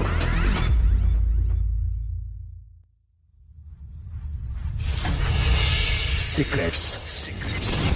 Something beyond entertainment. আরো একবার স্বাগত প্রিয় শ্রোতা, শুনছেন secrets. একেবারে শেষের দিকে চলে এসেছি আমরা। আর যে কিপ্রিয়া আছে আপনাদের সঙ্গে, এবং আজকে এখানে কনফেস করছে রাফনান। কথা না বাড়িয়ে রাফনানের কাছে আবারও ফিরতে চাই। সো 8 লক্ষ টাকা চাচ্ছিল আপনি যে লিঙ্কের মাধ্যমে কাজটা করবেন তারা। Then you contact with your girlfriends family, right? তো বলি আসলে ওদের মানে কথা হইলো যে 8 লাখ টাকা দেওয়া পসিবল না। অবভিয়াসলি এখানে একটা কথা বলে রাখা ভালো, আসলে এখানে আমি আমার দোষ স্বীকার করছি। আমার সাথে সারাক্ষণ কথা বলার জন্য খারাপ রেজাল্ট করছে, আমার জন্য পড়তে পারতো না, আমি আমার দোষ স্বীকার করি। অ্যান্ড আমার কারণে ও ভালো স্টুডেন্ট, টোটালি ও খুব ভালো স্টুডেন্ট। তো আমার কারণে পড়তো না, মানে সারাক্ষণ কথা বলতে টোটালি আমিও তো এমন ছিলাম যে আমিও সারাক্ষণের সাথে কথা বলে দুজনেই তো এমন ছিলাম। তো এনি কষ্ট যে আমাকে দিই, ওকে কোশ্চেনটা ফ্যামিলির সাথে কন্ট্যাক্ট করি। দেন 8 লাখ টাকা ওদের দেওয়া পসিবল না বলে, 3 লাখের মধ্যে ম্যানেজ করতে বলে। আমার প্রেশার দিতে থাকে যে আমি 3 লাখের মধ্যে ম্যানেজ করা লাগবে। তো আমার নিজেরও একটা কি থাকে যে পেন থাকে যে আমি 3 লাখের মধ্যে ম্যানেজ করা লাগবেই, আমার রিলেশনটা ঠিকানোর জন্য 3 লাখ টাকা মানে দিয়ে ম্যানেজ করা লাগবে। তো মানে আমি ঘুরতে থাকি কিভাবে কি করা যায়। এর মধ্যে আবার মাথার মধ্যে প্ল্যান আসছে যে যদি 3 লাখ টাকা মানে ওদের থেকে নিই, আর 13 লাখ টাকা আমার ব্যাংক অ্যাকাউন্টে আব্বু জমা দিছিল মানে বাইরে যাওয়ার জন্য, সে টাকা যদি আমি ভেঙে ফেলি তাহলে কেমন হয়। আমার মাথার মধ্যে আসছিল যে যদি করি, ওরে বলি না আমি আসলে। তো ওর ফ্যামিলি মানে ওর আব্বুর সাথে ফার্স্ট আমার দেখা হয় ওর পরীক্ষার আগের দিন, আগের দিন দেখা করে আমার সাথে। দেখা করে আমার একই কথা, 3 লাখের মধ্যে ম্যানেজ করো। নইলে আমার মানে মেয়েটা তোমার সাথে সারাক্ষণ কথা বলে, এমন টাইপ কথা সারাক্ষণ। বাবা হ্যাঁ মানে এক ধরনের ব্ল্যাকমেইল করে। হ্যাঁ, সে সারাক্ষণ কথা বলে তোমার সাথে, তুমি আশা দেখায় ফেলছো, হ্যান তেন অনেক কথা বলে বললো যে তুমি প্রশ্ন দেওয়া লাগবে যেভাবে হোক। এখন মেয়েটা তো না টিকলে মেয়েটার লাইফটা শেষ হয়ে যাবে, লাইফটা শেষ হয়ে যাবে। এসব বলার কারণে আমার না নিজের মধ্যে একটা খারাপ লাগা ফিল শুরু হয়েছিল যে আমি এখন একটা মেন লাইফটা নষ্ট করার একটা আমার প্রশ্ন উঠে, আমি কেন করলাম এমন। মেন সারাক্ষণ কাজ করা শুরু করে, যে কিভাবে করবো হ্যাঁ কিভাবে করবো। আমি মানে সিগারেট ছেড়ে দিয়েছিলাম ওর জন্য, আবার সিগারেট খাওয়া শুরু করি। তো মানে তো হয়েছে যে আমি লাস্টে পরীক্ষা মানে আগে যেদিন পরীক্ষা আগের দিন দেখা হয়েছিল বাবা, রাতে আমি যেন হোক মানে সারাদিন আমি বাইরে ছিলাম। লিঙ্ক আপ আমি একজন দিচ্ছে না তো অন্যজনের কাছে এভাবে 3 লাখ টাকা দিয়ে ম্যানেজ করা লাগবে, এখন আমার কিছু করার নাই। দেন আমি অনেক ঘোরাফেরা করে আমি সারা রাত বাইরে ছিলাম ওই দিন, মানে পরীক্ষার আগের দিন সারা রাত বাইরে ছিলাম। এরপরের দিন একটা প্রোগ্রামে আমার জয়েন করা লাগবে, তো এখন মানে সারা রাত বাইরে থাকার পর ওই প্রোগ্রামে ওই দিন আমি আবার জয়েন করা লাগছে সকালেই ভোরে। জয়েন করার পর আমার মাথার মধ্যে যখন চলতেছিল যে ওর প্রশ্নটা যদি এখনো পাই আমি ওকে দিতে পারবো, ওকে দেওয়া লাগবে আমার, ওকে দিতে হবে আমার, এমন ছিল। তো পারি নাই, শেষ পর্যন্ত 8টা বাজে গেছে তখন। তো আমি ওর 3 লাখ টাকা কি আপনি নিয়েছিলেন ফ্যামিলি থেকে? নেননি? মানে ওনাদের কথা ছিল পুরো টাকা পরে দিয়ে দিবে, আগে প্রশ্ন লাগবে, আগে প্রশ্ন দিতে হবে। হ্যাঁ তো আমি মানে ওর মেসেজ পাঠাই, অল দ্য বেস্ট, মানে বেস্ট অফ লাক মেসেজ পাঠাই। মেসেজ পাঠানোর পরে ও পরীক্ষা দিতে যায়, পরীক্ষা দেয়। দেন পরীক্ষা থেকে আসার পর আমি টানা ওকে ফোন দিতে থাকি, যে ফোন ধরে না ও। দেন ও ধরে একটা সময়, দেন ও ধরে খুব মানে যে আগের দিন রাতে যে মেয়েটা অনেক ভালো বিহেভ করছে, অনেক ভালো মতো কথা বলছে, মেয়েটা অনেক এতটা রুড বিহেভ করছে যে আমি প্রথমত খায়া গেছি যে কি হচ্ছে। আমি নিজের দোষ স্বীকার করতেছি যে আমার অনেক দোষ এখানে, আমি ওর সাথে ওর ঠকাইছি, আমি ঠকাইছি, এটা আমার মাথার মধ্যে খারাপ হয় ওর। হ্যাঁ ওর খারাপ হয়, আমার জন্য খারাপ হয়েছে, আমি স্বীকার করি এগুলা। মানে ও খারাপ ব্যবহার করে, আমি আবার কিছু মানে এগুলা না নেওয়ার মতো হইলো, নেওয়া লাগতো আমার, যে ওর সাথে তো আমার কন্ট্যাক্ট রাখা লাগবেই। তো আমি ওকে তাও ফোন দিতাম, ও ধরতো না। দেন দেখা রাখা দিত ফোন, ওর জন্য মানে আমার জন্য ওর সমস্যা সব হয়েছে। তো এরকম হয়েছে। তারপরে রেজাল্ট দেওয়ার পর আমি ওকে নক দিই যে কি হইলো, যেন আমাকে জানায় না, সে সেম রাব বিহেভ। তারপরে এরপরে পরীক্ষা ছিল জাহাঙ্গীরনগরে। তারপরেও যখন পরীক্ষা দিছে জাহাঙ্গীরনগরে মেবি হয় না, ওই দিন খুব ভালো মতো কথা বলছি আমরা, 5 মিনিটের মতো চ্যাট হয়েছিল, মানে ভালো মতো হয়েছে, যেন রাব বিহেভ করা নয় ও। দেন এরপরে কয়েকদিন পরে 17-18 তারিখের দিকে আমি নক দিই, সেম রাব বিহেভ করে। 20 তারিখে আবার নক দিই, সেম রাব বিহেভ করে। এর মধ্যে আবার ফ্যামিলিতে একটু সমস্যা হয়। দেন আমি মানে তাও আমি ওকে জানানোর ফলে ও তাও অবিশ্বাস করে যে আমার ফ্যামিলিতে কোনো সমস্যাই না, আমি মিথ্যা বলছি এটাও। তো 22 তারিখে আবার নক দিই, মেসেজ পাঠানোর পরে দেখলাম যে মেসেজ ডেলিভারি হচ্ছে না। দেন ফোন দিয়ে দেখি ফোন টোটালি কন্ট্যাক্ট অফ, নাম্বারগুলো সবগুলো অফ, ওর যেগুলো সিম আমার কাছে ছিল সবগুলো নাম্বার অফ। দেন আমি তো পাগলের মতো হয়ে যাই যে কি হবে, মানে নাম্বার সব অফ করছে আমার। তখন মানে পাগলের মতো অবস্থা, আমি এখন ওর যেমন হোক ওর কাছে পৌঁছানো লাগবে, ওর সাথে কন্ট্যাক্ট করা লাগবে। তো ওর সাথে কন্ট্যাক্ট করার জন্য আমি মানে খুঁজতে থাকি। দেন ফেসবুকে আমি যে আইডিটা ডিঅ্যাক্টিভেট করছিলাম, ফেক আইডি, ওইটা অ্যাক্টিভেট করার পর দেখি যে ওর আইডি অ্যাক্টিভেট আছে। আমি অনেকগুলো মেসেজ পাঠাই একসাথে যে আমার ক্ষমা করে দাও, আমি ভুল করছি, ঠিক আছে আমার সাথে 5 মিনিট কথা বলে দাও, আমার মানে কি হবে, এমন করে অনেক মেসেজ দিই। ও সিন করে, আমি আমার আইডি ডিঅ্যাক্টিভেট করে দিই। তারপরে এমন দিচ্ছিল। দেন এর মধ্যে আমার 2টা ফ্রেন্ড আমার মেন্টালি সাপোর্ট দেওয়ার জন্য বলে যে তুমি এখন কি অবস্থা তোমার, এখন তুমি তো পাগলের মতো করতেছো, তুমি এক কাজ করো, মানে মিউজিক যেহেতু তোমার একটা কি প্যাশন ছিল যে করো মিউজিক। দেন আমি একটা মানে ব্যান্ডের সাথে আমি নর্মালি যাই, একটা র্যাক ডে দিয়ে কোনো একটা স্কুলের র্যাক ডেতে আমি যা মানে পারফর্ম করে আসি। দেন তাও মানে মাথার মধ্যে সারাক্ষণ ওর কথাই ঘুরতে থাকে ভাইয়া, যে আমি ওর কথাই মানে সারাক্ষণ ওর কথাই চিন্তা করতেছি, ওর সাথে কি ওই 2টা ফ্রেন্ডের মাধ্যমে আমি আবার উইট নেওয়া শুরু করি। তো উইট নেওয়া শুরু করি, এর মধ্যে আমি আবার মানে চারিদিকে কি করতে থাকি যে ওরে যেন হোক আমার পাওয়া লাগবে। আমি ও কই আসছে, আমি ধরেন সকালে একদম মানে ভোরে 6টা-5টা বাজার আগে বাস পাইতাম না, তাও আমি হাইটা অনেক দূরে এসে যদি 1-2টা বাস পাইতাম ফার্ম গেটে এসে দাঁড়ায় থাকতাম, মানে ফার্ম গেট আসতাম ওর দেখার জন্য, একবার হোস্টেলের সামনে যেয়ে দাঁড়ায় থাকতাম, ওর কোচিংয়ের সামনে যেয়ে দাঁড়ায় থাকতাম। এমন করে পাগলের মতো আমি ঘুরতাম সারাক্ষণ, মানে সকালে বের হইতাম, রাতে বাসায় আসতাম, রাতেও মানে লেট করে বাসায় আসতাম। মানে এই অবস্থায় ফ্যামিলি তো সবাই যে কি হয়েছে আমার, পাগলের মতো ঘুরে বেড়াই মানে। তো আমি ওরা পাইতাম না খুঁজা। তো নভেম্বর পার হইলো, নভেম্বরের মধ্যে ওর একটা ফ্রেন্ডরে আমি নক দিই শেষের দিকে নভেম্বরে ওর ফ্রেন্ডরা নক দিই, দেন ওর ফ্রেন্ডের সব বলি যে এই কাহিনী হয়েছে, আমি মিথ্যা বলছিলাম। ফ্রেন্ডটা বলে যে হ্যাঁ ভাইয়া যা হয়েছে হয়েছে। তো লাস্টে একটা কথা ও ওর ফ্রেন্ডটাও বলে যে আমি লাস্টে একটা কথা বুঝলাম না ভাইয়া, মেডিকেল কোশ্চেন দিলে রিলেশন রাখবো নইলে রাখবো না, এই কথা ফেরদৌসী বলার মতো মেয়ে না। তো কেন বললো এটা, তো কেন বললো এটা বলার পর আমি মানে মোটামুটি কী হয় যে ও আমার বলে যে আপনি যেভাবে ফ্যামিলিগতভাবে ট্রাই করেন যে বিয়ে করতে পারেন কিনা, ওরা পর একটা সময় ট্রাই করেন ফেরদৌসীর যদি বিয়ে করতে পারেন আপনি। তো আমি বললাম ওকে ফাইন দেন। আমি বললাম যে তুমি একটা কাজ করো আপু, যে তুমি ওর কই থাকে কই আসে, আমি ওর সাথে রিলেশন চাই না, আমি জাস্ট চাই যে ও সেফ থাকুক। আমি ওর সেফটি দেখার জন্য আমি ওর কামলা জীবনে মানে কামলা খাটুম দরকার হইলো ওর লাইগা, আমি তাও ওর সেফ জানি থাকুক এই ব্যবস্থা আমি করবো, মানে ও সবসময় ওর চোখে চোখে রাখবো, এমন কি ছিল না পাই ওরে তাও। তো বললো ওকে ফাইন আমি আপনাকে জানাবো সব কিছু, আমি আপনাকে জানাবো। তারপরে ওর ফ্রেন্ডের সাথে কথা হইতে পরে ওর ফ্রেন্ডের পরীক্ষা ছিল শেরে বাংলা কৃষি বিশ্ববিদ্যালয়ে, মেবি ফেরদৌসীরও ছিল। তো ফ্রেন্ড আমার বলে যে মানে এখানে কোনো লিঙ্ক আছে কি না কোশ্চেনে, টোটালি এমন ছিল যে ও ফ্রেন্ডও জানে মেবি আমি কোশ্চেন লিঙ্ক আছে। তো আমি যে আমি টোটালি যখন রাজি হয়ে মানে তখন পারতাম, আমি যেমন এটা আমার লিঙ্ক সত্যিই দিতে পারতাম।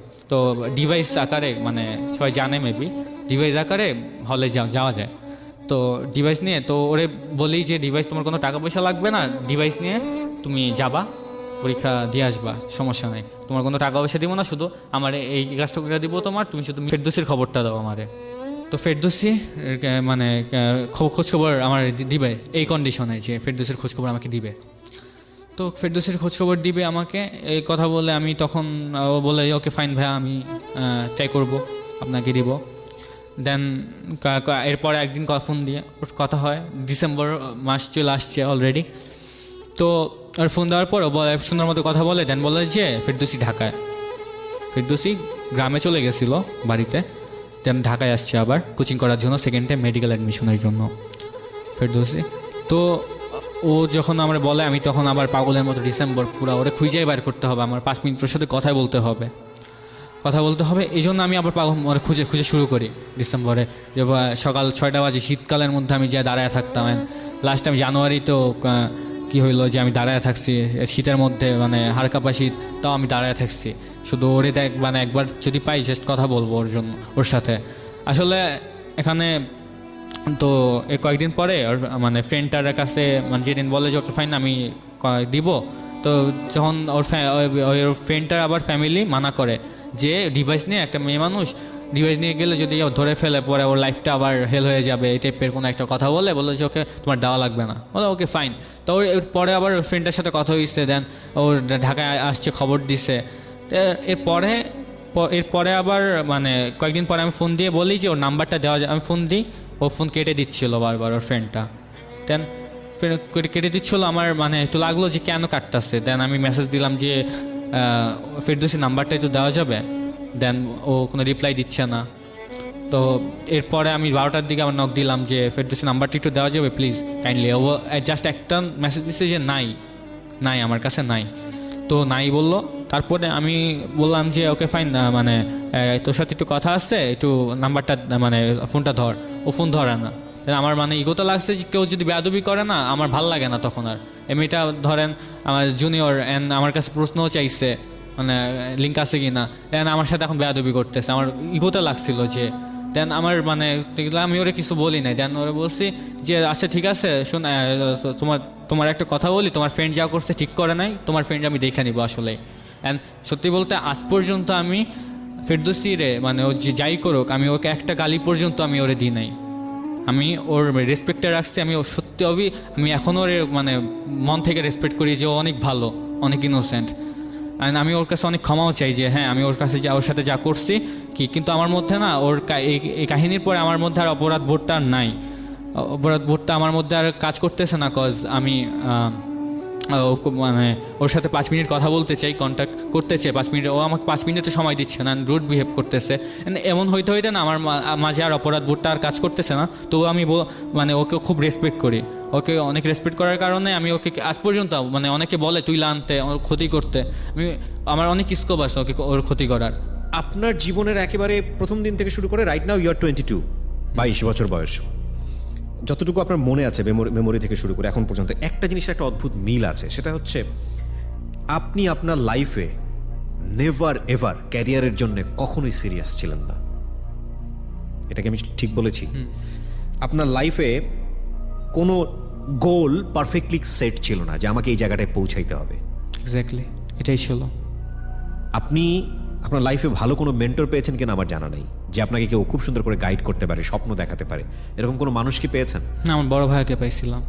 তো আমার একটা কথা কি জানেন ভাইয়া, যে আমি বড় ভাইয়া বুঝাচ্ছি, আমি বুঝতেছি, 1-2 দিন সিরিয়াস থাকার পরে আমি অটোমেটিকলি আবার আগের মতো হয়ে গেছি। সেটা ঠিক আছে, বাট মেন্টরের কাজটা হচ্ছে কাউকে আলটিমেটলি কোনো একটা জায়গায় নিয়ে যাওয়া না।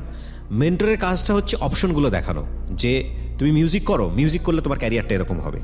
তুমি ডাক্তার হতে চাও, যদি ডাক্তার হতে চাও তাহলে তোমাকে এই লাইনে পড়াশোনা করতে হবে। মেন্টর হতে হবে একজন পসরা সাজিয়ে বসা দোকানদারের মতো।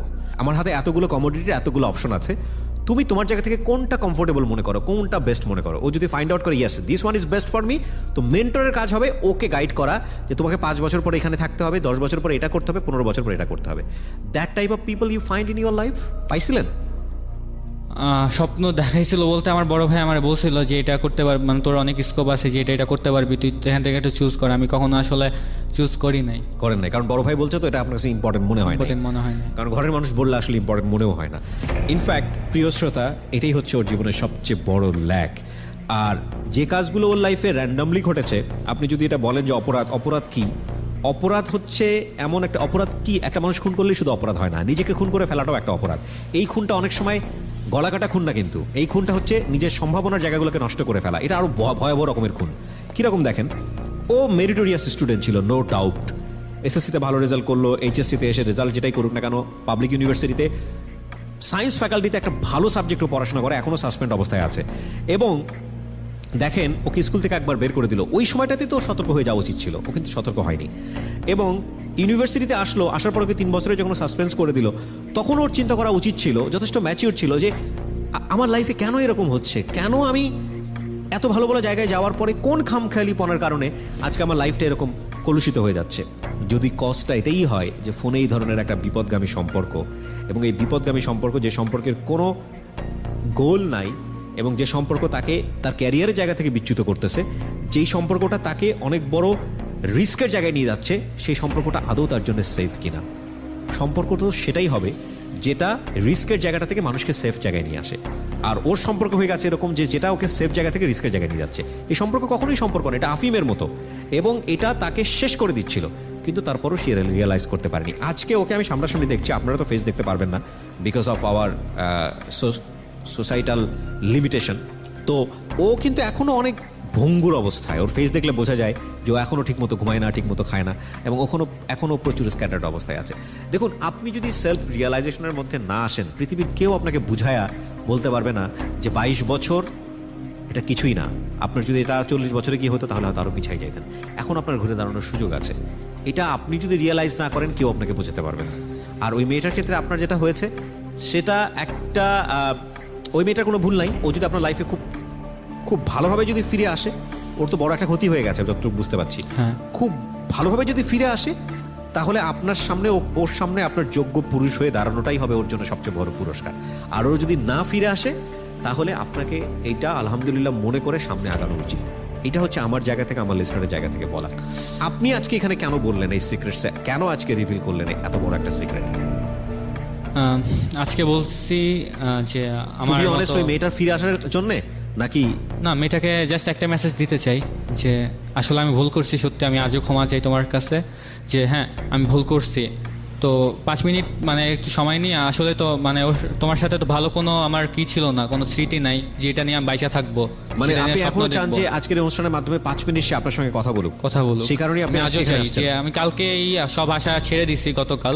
আপনি কি আপনার পরিণতিটা বুঝতে পারছেন? হ্যাঁ, পরিণতি আমি বুঝতে পারতেছি, আমি সব রিয়েলাইজ করতে পারতেছি যে আমি মানে কি হবে আমার, মানে আমি সব এখন ফেস মানে সামনে আসতেছি। আপনি এটা বোঝেন যে এই 5 মিনিটের টেস্টটা আসলে 5 মিনিটের না। এই 5 মিনিট আপনি তার সঙ্গে কথা বললে আপনি তাকে আরো রিকোয়েস্ট করবেন সে যেন আপনার সঙ্গে থাকে।